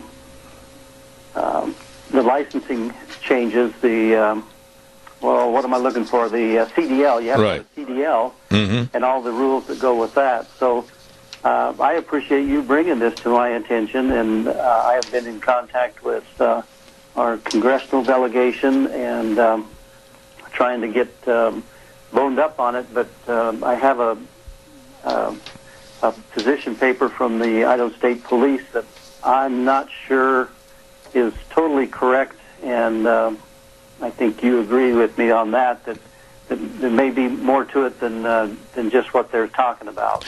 You know, Clark, I think in a nutshell, and lately, in the last couple of days, I got the new Farm Bureau magazine. I'm sure you probably have seen that issue also. And in the magazine for the Idaho State Farm Bureau, they had a great big story put out by Jake Putnam called Federal Trucking Regulation Complicates Livestock Transportation. And then there was a major ad in a national newspaper, ELD mandate, a giant step backwards for animal welfare. People, I don't think, Clark, are understanding that if all of this had to follow the CDL licensing and the requirement of only driving a certain number of hours, what are you going to do with that livestock that's in your trailer? Are you going to tie them up to fence posts and then have to leave that outfit overnight? I mean, what's going on here? Well, you brought up a really good point, and I know there's some that you have brought to my attention too. That there are some vets that are very concerned about disease spread. If you have to park and house your animals at some place that you don't know what kind of conditions they might be, we could have a lot of spread of disease just by that. And I also know that when I load a semi-load of cattle for at my farm to go to Kansas City, for example, for slaughter, either they have to have two drivers in there, or they have to the hours of service go over. So there has been an exemption, I think, for livestock haulers for the last year, but that expires in March here. Right. So I know that the congressional delegation, hopefully everybody's calling them and telling them we need to get this eased off for a couple of years till we can figure out the best way to do this. But semis are one thing, but then when you come back to, I think, did you get the House Joint Memorial that I sent you? I did. And that's not concerning livestock, but I signed on as a co-sponsor of that because it encourages. It's just a doesn't change the law, but it's a House Joint Memorial that will encourage Congress to do something about this. The fellow that brought this didn't know about what we were talking about, and I didn't know that he was bringing this until it was introduced last week. But he's in construction, and when he takes his 3/4-ton pickup, hooks onto his construction trailer, puts him over the 26,000 pounds. So it affects a lot of things that weren't intended to be affected. Well, and when you say weren't intended to be affected, I wonder the insidiousness of what Obama signed in 2012 and now coming to fruition in the mandate enforcement in 2017. I mean, and there's so many things that I was not aware of and I called you about. Basically, if a team roper wants to go to a jackpot team roping down at Winnemucca and they are going to pay an entry fee with the hope of winning money, honestly, they could call them a commercial venture, and they also would qualify under the CDL mandate. I mean, there's so many things to worry about here, Clark. Lots of moving parts, aren't there? And I'm glad you brought this to my attention, and we will continue to follow it and do whatever we can. It's a federal issue, which makes it even harder, so... but I'll keep making calls on it. Well, let me ask you this. In the state of Idaho, you have become aware of it, and I know you really picked up the ball and you've been running with it since I talked to you. But what do we do on a regional or state-by-state basis to fight this? I mean, it would absolutely cripple the high school rodeo associations. It would cripple the Quarter Horse Association. The Professional Rodeo Association would go down in flames. All of this, I mean, are the senators aware as to how devastating this mandate could be? Well, I think they're becoming aware if they haven't been. And my counsel would be to continue to call and to continue. The more people that bring this to their attention, the more they'll know it's a relative, strongly felt issue in where it comes down. Where the rubber meets the road, I guess, is what I'm trying to say.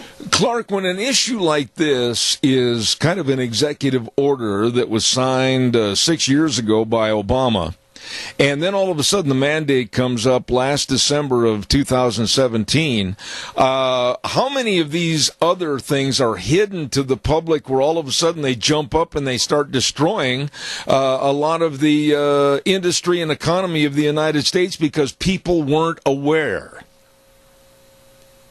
Well, there's things happen all the time that we're not aware of, I'm sure. But the electronic logs, there's been a lot of discussion on that since it was implemented. And I have a neighbor who has trucks, and he's put those in his trucks. But that's kind of a separate. The electronic log is that's what this whole bill is called. But it has these other pieces of it that, like the 26,000 pounds and the livestock part of it that needs to be addressed again. All right. It's just unfortunate that these things can't be vetted in a little more daylight with them on them before they're implemented. You know, Clark, you're on the Transportation Committee, and I think it goes without saying there was an article in the paper this morning, and there was another article in the Wall Street Journal a couple of days ago, that the United States is basically running out of truck drivers because of all the regulations and the rules and everything else. What do you see, caller stand by, I'll get right to you. What do you see for the trucking industry here in the state of Idaho and for the Northwest? I know personally there's a shortage of a lot of drivers because companies are looking for people. Every business I talk to is shortage of workers, and the trucks are probably more so than others because of some of the requirements of the CDL and the drivers. But and a trucker, as I understand it, can make a lot of money in a year, but it is an occupation that you have to really enjoy to be a part of. But regulations, some of them are okay. I mean, we need safety and we need consistency, but we don't need a lot of nitpicky stuff that discourages entrepreneurship. Absolutely. Absolutely. Caller, go ahead with your question for Representative Kaufman. Go ahead, please. Well, Zeb, that's exactly the reason I called, what you just got through saying. You know, the industry, ag, whatever it is, across Idaho is struggling to get good employees. And you know what? There used to be a time when you could find plenty. and now it's affecting people's ability to even stay in business. And some of the people I know are literally selling out and have sold their businesses, and they've been around here for 90 years, one of them. Mm-hmm. And we can't afford to do this. But somehow we've got to get our young people to care about what's going on. And I tell you what, whatever they're learning in school, it ain't working. I'll hang up. Clark, go ahead and respond to my caller, please. Well, I know that a lot of companies are moving toward apprenticeships and on-the-job training to incentivize. Some of them will even pay for schooling for people coming out of high school who they see as an asset to their business. Apprenticeships, I think, are a great way for companies to get young people into the workforce. There is a shortage of workers, and I think it's part of the challenge that comes with growth. Absolutely. If there was no growth in businesses, there would probably be higher unemployment. But so that's one of the challenges that you try and balance with growth is do you have enough people to fill those spots and with the right education and the right training. Clark, when you reach a situation like this on the mandate as far as ruling and regulating against private citizenry and the ability to go to a horse show with your daughter or take a horse load, a trailer horse load down to Winnemucca to Rope or whatever the case might be, do you as a state legislator, do you call other states and try to find and formulate what they're doing to combat this, or are other states already doing something? What's going on there? My main contact for those kind of things is through the Council of State Governments, CSG West, covers all the western states, and I'm waiting for a reply back on this issue, and also on the NCSL, the National Council of State Legislators is a good source also for getting information out. I haven't contacted NCSL yet, but I'm waiting for a call back with information from CSG West. Would you suggest all other legislators, but sometimes it's better to go through these organizations because they have already have those committees put together that, and then you can contact those individuals. You know, that's really true, but it was shocking to me that some of the national associations and groups that I contacted, when I told them about this mandate, they were absolutely shocked, and you could just see a look of bewilderment on their face because they weren't even aware of it. It's one of those things that had slid through, and they didn't even know it was mandated and in effect. That happens sometimes, and it's unfortunate, but it does. Would you suggest...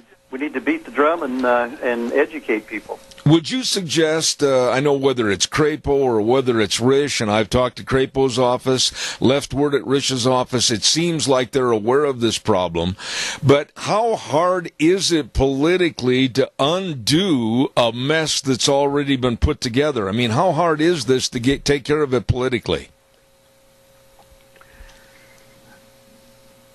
That's a good question. I don't know how hard that would be. I know that if we keep calling him and have more people contact him with good information about how it's affecting them, it becomes more important to them all the time. I think it'd be a lot easier to get a waiver or a reset on it like we had before for a couple of years till we can really study this thing, and then during that time work on getting rid of it altogether. Right. Well, Clark, I want to thank you, and I mean this. You've been very, very diligent in helping me get more information on this, and I urge you to call me anytime you have more information on the radio program. Representative Clark Kaufman, and thank you so much for your time here this morning. Thank you, Zeb. Tell everybody hi. I will, sir. Thank you very much. Very high on that gentleman. When I called him, and he said, man, I wasn't aware of this. And then I started getting all the different papers from the different associations, whether it was the American Quarter Association, the PRCA, Professional Rodeo Cowboys Association, and many of which were not aware about this new ELD mandate and what would happen if all of a sudden your 10 hours is up. You literally are going to have to park that outfit, and I don't know what you're going to do with your livestock. I don't know what you're going to do with those expensive show horses, rope horses, rodeo horses. I don't know where you're going to go. You're certainly like me. I'm not going to go tie them to a barbed wire fence down in the barrel pit. And you can't even unhook that outfit from the trailer and go to a restaurant or a hotel. It's a mess. And the disease factor of having to leave your horses or livestock in strange locations, we just heard earlier this morning, Paul Johnson had it on the news, that there's an outbreak of equine herpes. Do you want to run the risk of losing a $15,000, $20,000, $25,000, $30,000 horse? I don't think so. This is complete idiocy that was signed into law by the Obama administration, Obama himself. And the mandate went into effect last December 2017. And it's rearing its ugly head all over the United States right now for people from high school rodeo, Little Britches rodeo, the pro rodeos, everything. They don't know what they're going to do, and they don't know legally what's going to happen to them. It's insane. I've got time for a caller to give me a jingle, 436-2244, 1-866-927-4587. I personally, and I said this to Clark the other day when I asked him to come on the program, if I'm going someplace like up to Pendleton to visit our dear friends up there and do some roping or whatever, and I'm over those hours, maybe I stopped in Boise and saw my son, and maybe I stopped for lunch or whatever the case might be, I'm going to break the law. I am not going to leave my horse tied to a fence someplace. Just not going to happen. Don't forget our friends at A Child's World and Ambulatory Surgery Center. Yes, A Child's World. They are celebrating their 15th birthday, and you can come in and expect the greatest of service, and they've got so many unique things for you right now. They're going to have daily drawings for $25 gift certificates and stays at the Burley Marriott Hotel. And remember, all the gift wrapping is free, and they've got all the games and the puzzles and the toys. They've got everything right there, along with all the baby furniture at A Child's World, 1308 Overland in Burley, along with the Ambulatory Surgery Center at 1344 Highland Avenue in Burley. Number to call to find out more how they can save money on your outpatient surgeries, 677-8888. Yes, call them today and find out about life-saving colonoscopies or the knee surgeries, hand surgeries, all of this and more at Ambulatory Surgery Center, 677-8888. Along with A Child's World, they bring you school days in Cassia County every Thursday at 10:10. So we thank them for all their support. You know, if you want to have more information about this electronic logging mess, I urge you to go to various sources, and one of the sources would be protecttheharvest.com. I believe it's protecttheharvest.com, and they've got all the information out there on this subject. As a matter of fact, Dave Duquette has been on our program, and he's the equine organizer for that group, Protect the Harvest. And he was on our program a couple of weeks ago. He went to Washington, D.C., and they've been doing a lot. They have been doing a lot lately in the last couple of weeks to fight this insidious mandate that was issued by Barack Obama. And you thought you hadn't heard the worst or the last of Barack Obama. Well, guess again. We are sitting here, and I got time for another quick call. Give me a jingle. We've got some notes here Deanne handed me. Today is Ellen and Paul Peterson's anniversary. These are the nicest people, and Paul, he makes cartoons up about various things that I say or get involved in on this program. I have got a great, big, huge spiral notebook of all of his cartoons. Absolutely fun people, and we wish them a very happy anniversary today. Ellen and Paul Peterson, congratulations. Let's see what else have we got on our program docket. I had some other public service announcements. Oh, yes, this Wednesday. There will be an Ash Wednesday service at 6:30 p.m. this Wednesday for the celebration of Ash Wednesday at the Rupert United Methodist Church, 605 H Street in Rupert. And the start of this service will be at 6:30 p.m. Rupert United Methodist Church, 605 H Street in Rupert. And again, a reminder, coming up on the 24th of February, don't forget the Lincoln Day Banquet, and that's going to be this year at the Burley Inn. It's going to start at 12 noon with the meet and greet, lunch at 1 o'clock. They're also going to have an auction. They're going to have a lot of the politicos there, and I urge you to attend. If you have questions and you're demanding answers about various items and subjects, they'll be there to hold their feet to the fire and find out what's going on.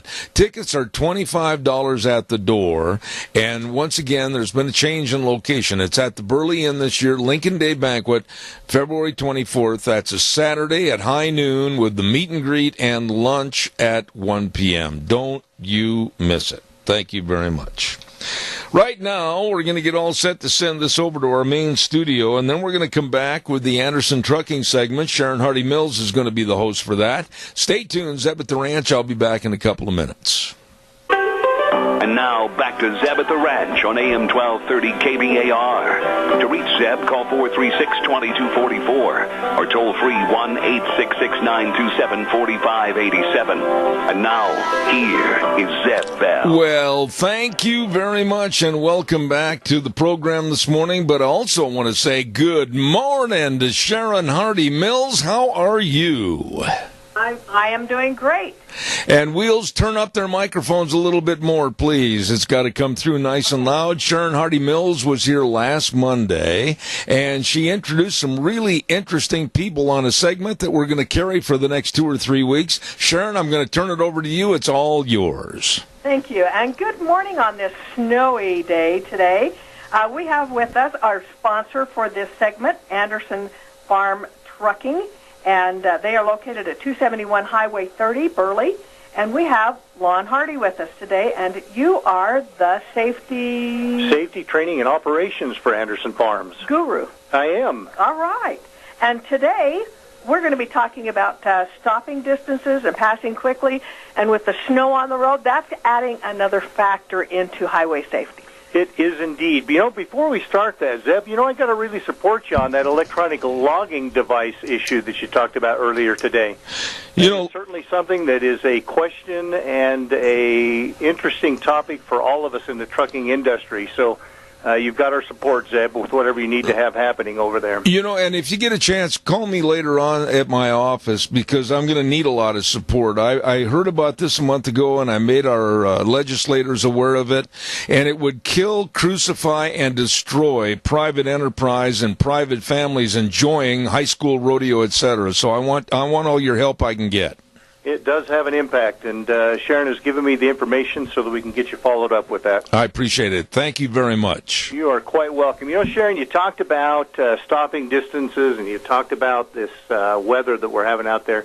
And I want to encourage our citizens out in the Magic Valley area and the bigger circle, clear out into Pocatello and Idaho Falls, out into Boise and the Treasure Valley.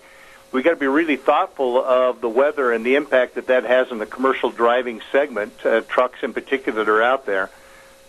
And not just the trucks. I noticed that today coming down off the mountain, I had a few dry spots. I was into slush. I was into slimy mud. I was into vehicles splashing on me. And I was into black ice. I mean, I almost had every gambit that we could possibly have in driving today. Yeah, welcome to winter in this area. The big thing for us, Sharon, the reason we want to talk to you guys out here in the community is this. when we're in this kind of weather, we really need you to be thoughtful of those trucks that are out there. And, of course, truck drivers are going to be, we hope, equally thoughtful of you and your small vehicles.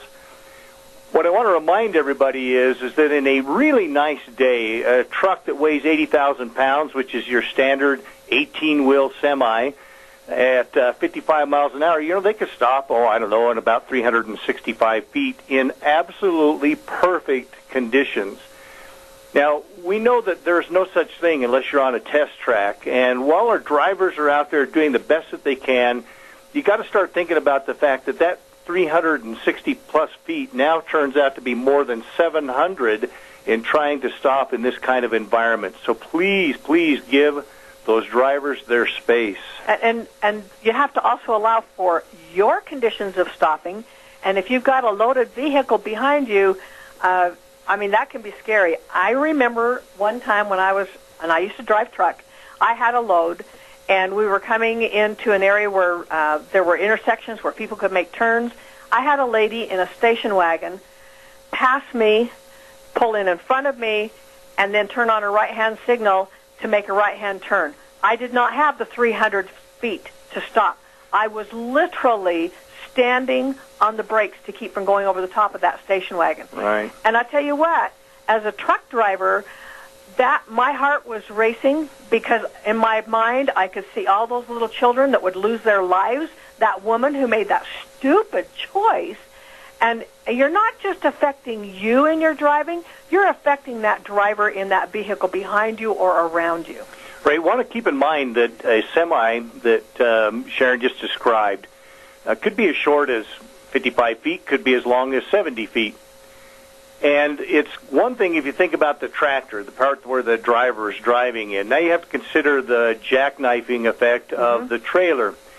And it doesn't matter whether you're on dry pavement or you're in slick roads. Just bear in mind that it is significantly more hazardous in an environment like we have today. If you stop your truck by locking up any brake, even though it has an ABS system, it still gets that ABS effect. That trailer will begin to race and outrace your tractor because it's a load. Exactly. And it doesn't matter if it's loaded or unloaded, doggone it, it's still going to create an issue. So please just be thoughtful of that as you pass a semi of any type. Just got to be really aware of the impact that you're going to have on that driver. Exactly. And it just, we have a caller. Good morning, caller. How are you today? You have a question for Mr. Artie? Well, kind of, sort of. I've driven more than some and less than most, but I've driven a lot of truck, and it's amazing to me that during driver's ed that they don't have people actually ride with truck drivers and follow a truck driver around and listen to a truck driver speak on the hazards of cutting people off. I just heard your story about a car cutting you off the station wagon. I don't know how many times, even in a 10-wheeler, I pull doubles and triples down the interstate. People catch up. They don't care. Yeah. They have no clue. You can only do what you can do, and the truck driver's not an idiot truck driver for the most part. They got to get what they got to get done. But, they need to really, really be aware, and I just bring that up because I've seen a lot of wrecks that needlessly happen. Exactly. And that's a great comment by that caller, that in the driver ed section, it would be very wise to require that these youth do spend, and it's not just youth. I know there are adults that take driver's ed, but have them ride with a trucker for a while and see what it's really like to be up in there having to deal with shifting. Now, I realize there are some that are automatic transmissions nowadays, but the majority are still at least a 9 gears. And so having to deal with that and all of those things, that wider turn that has to be made, the time that it takes to even maneuver, I think that would be wise. Oh, certainly would. The biggest thing is just that awareness out there, and that's one of the reasons that Anderson Farms has taken the time to come and visit with the community. We truly are interested in your safety. We cannot get from anywhere that we're going to from where we've started without being cognizant of what you're doing out there as a small vehicle driver. We're just asking for the same kind of a thought process. Just be aware of what we're doing as far as truck driving is concerned. Just recognize that you're talking 3 times or 4 times the distance to stop a system like that. that it takes you in your smaller vehicle to do. Just be aware of what happens if you're darting in and out of traffic. Just be thoughtful. Don't be impatient. Drive your vehicle. Don't overdrive it for the weather. And I think things will be a lot better. You know, and one of the other areas that I have noticed is on the interstate when you're coming up to an exit. If you've got a truck in front of you, granted they are doing 70, hopefully, 65, 70, and your exit's coming up, and you get to see the sign, oh, it's a mile away, and you're behind that truck, don't pass them and go around them and then cut them off and take that exit. Right. You're not going to save not even a half a second by doing that, but you could jeopardize your life. Right. Just be careful. Gosh, you just can't even stress that enough. There's really no reason. It's a minute and a half maybe that you would save. Sharon said a half a second, and there's somewhere between a half a second and a minute and a half that you might be able to save. You know, and if you're in that big of a hurry and you're late, it's not going to matter. You're already late. You're not going to make it up. So true. It's already there, and so you need to do what that safety thing. And there's our alarm. We are out of time already. I cannot believe that. It's already gone. Do it again. I don't know. There we go. All right. Now we're back. Well, then let me just. Up, and we appreciate Anderson Trucking for being with us today. Certainly. One last comment. Well, thank you, Sharon. I appreciate that. You know, Zeb, once again, we appreciate this opportunity to come and visit you here on your show. People in the Mini-Cassia area, in the Magic Valley, please just be aware of those trucks out there. You know, Anderson Farms is continually looking for quality drivers. If you are a professional driver and you're interested in working with a great organization, please feel free to give us a call. If you have any questions, comments, or concerns out there, citizens, please, 312-8699. Don't forget that 208 area code, 312-8699. I'll take care of you. Be safe on the road, folks. We want you here to listen to the program and take that extra minute. You're not going to gain it back. Thanks. We're going to turn it back to you, Zeb. I really appreciate that program, and I really appreciate your guest and his company, and I really want people to think about what was said, because I don't care if you're driving a little 10-wheeler or a horse trailer or a big farm truck, whatever the case might be. Drivers of smaller vehicles, cars, be aware about the bigger outfit and don't cause a major mishap on our highways. Please be careful out there. I've had so many circumstances. I don't know if Lonnie's still there or not. Lonnie, are you still there in the studio? Yes, I sure am. I had an occasion happen to me just about a month ago, hauling horses over to Gooding, and I had to stop in Twin Falls first, and I was on Addison, if you can relate to where I was, and you know where the nursery is on the corner right there? I turned and I went north, and I was in the left-hand lane. I signaled to get over in the left-hand lane, and a car came up behind me in the right-hand lane, and at that first intersection veered in front of me with a load of horses on to make a left-hand turn. And it's the stupidity of those kind of drivers getting in front of, whether it's a big horse trailer, whether it's a big truck, somebody's going to get killed.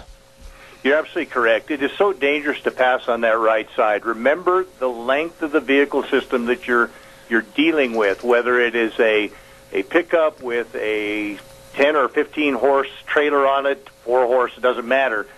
That vehicle must move into the center of the lane there to get around those corners.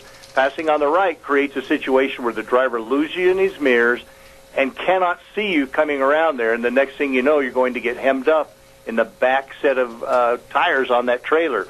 Whether it's a horse trailer or a semi is irrelevant. The fact is something's going to happen, whether you damage horses or kill horses, or, in this case, you get run over by the back of a large trailer. It's never good, no matter what happens. Thank you for that extra, and I'll be in touch with you, my friend. I enjoyed the program this morning. Sharon, great job. Thank you very much. And right now, I've got to get to a weather forecast, and the weather is brought to you by Scarrows Meats, 331 North Road, Jerome. The number to call, 324-7657, and their website, scarrowsmeats.com. Delicious meats for all occasions, whether it's the breakfast sausage or the different kinds of bacon or the bratwurst. Oh, that's my favorite. favorite.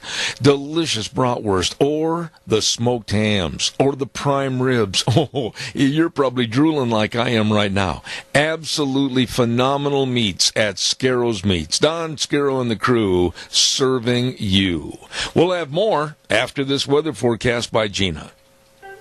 Somebody has been doing their snow dance. We are looking at some snow showers for today. Here's your weather forecast. For Zeb at the ranch, snow showers off and on throughout the majority of the day. A little on the breezy side, and we are expecting accumulations of right around an inch, high of 34. Tonight, 20% chance of snow showers. That's going to be dissipating as we move into the overnight hours. Partly to mostly clear skies with a low of 22. Tomorrow, back to sunny skies, high of 41. Mostly clear for tomorrow night with a low of 29. By Wednesday, again, slight chance of rain or snow showers. That's mostly before noon. Partly sunny for the afternoon, high of 43. Going to be breezy as well. For Wednesday night, 30% chance of snow with a low of 30. And for Thursday, mostly sunny and 37. That is your weather for Zeb at the Ranch. Oh, my goodness. Thank you, Gina. We appreciate that. And the weather brought to you by Scarrow's Meats, 331 North Road, Jerome. The number to call, 324-7657. And they are changing the way we eat, one delicious bite at a time. Scarrow's Meats. My chair, all of a sudden, is starting to go down. And I anticipate if it's like what happened last Thursday, it may go all the way to the floor, and yours truly will be sitting here looking up at look in the middle shaft of that chair. I bought this great big nice fancy chair for this office because I spent a lot of time in here behind the studio mic, and for some reason it doesn't lock, and occasionally it'll start to just slowly go down, and that's where we're at right now. I've lost probably a good 3 inches in elevation, and the microphone is going higher and higher and higher. I got to get that fixed. I hope it makes it till the end of the program. Calls are welcome, 436-2244, 1-866-927-4587. While I have just a moment here before I take some of your phone calls, which I know are coming in, want to remind you about the Dry Dock Restaurant. Oh, my. Listen to this. They're going to have a Valentine's special. Yes, they are at 181 West Highway 30 in Burley. Mm-hmm. Great big Valentine's special, a 10 to 12 ounce New York steak and 3 tiger shrimp, or a 6-ounce salmon and 3 tiger shrimp. All of this great food at the Dry Dock. And they're going to have that special for you for Valentine's Day, and then again on Friday and Saturday. You better make your reservations right now. Call them at 678-2628. That number again, 678-2628. The Dry Dock on Highway 30 in Burley. Really good food. You know, tell you about funny things. Now, I know you're going to laugh at me, but it's really the truth, and it's caused me a lot of concern. I lost my teeth. I did. I lost my teeth. I can't find my teeth. I had a couple of teeth that I got on, what do they call those? The fake false teeth, you know, on a little framework and everything. In the plane crash that I had years and years ago, I lost a couple of teeth. So I had these things made up. I can't find them. I've been looking all over my house. I said to my wife this morning, Deanna, lost my teeth. Can you help me? We have torn the whole house apart trying to find my false teeth, and I can't find them. And my son called after about 30 minutes of our search and seizure for my false teeth, and he said, what are you doing? And I said, looking for my teeth. There was a great big dead spot on the other end of the line, and he said, what? I said, yeah, Jake, I lost my false teeth. We can't find. How do you go about losing something that you use almost every day? I did, and I can't find them. So after this program's over, yours truly is back on another location meeting. I got to go find my teeth. Calls are welcome. 436-2244, 1-866-927-4587. Give me a call. I'd love to talk to you. So jingle me, if you would, on a snowy Monday morning. I was hoping we wouldn't get this storm, and it's still snowing outside here. I don't know how much we've got on the ground. Give me a call. I'd like to have a call from up at Albion. I'd like to have a call from over to Rupert, and I'd like to have a call from, let's say out towards Oakley. Tell us how the snow conditions are in your area, or even back towards Hanson and Kimberly. Wheels, did you say something? I was just going to let you know that over here in Rupert, we're sitting at about an inch of snow. You got about an inch. Is it still snowing over there? I didn't really tell you because I'm not outside, but it looks like it stopped from my window, but it could have a little flurries outside. Well, they said, 1 to 3 inches total, possibly? Yeah. Oh, boy. Okay. That's a little hard for you to get around in, isn't it?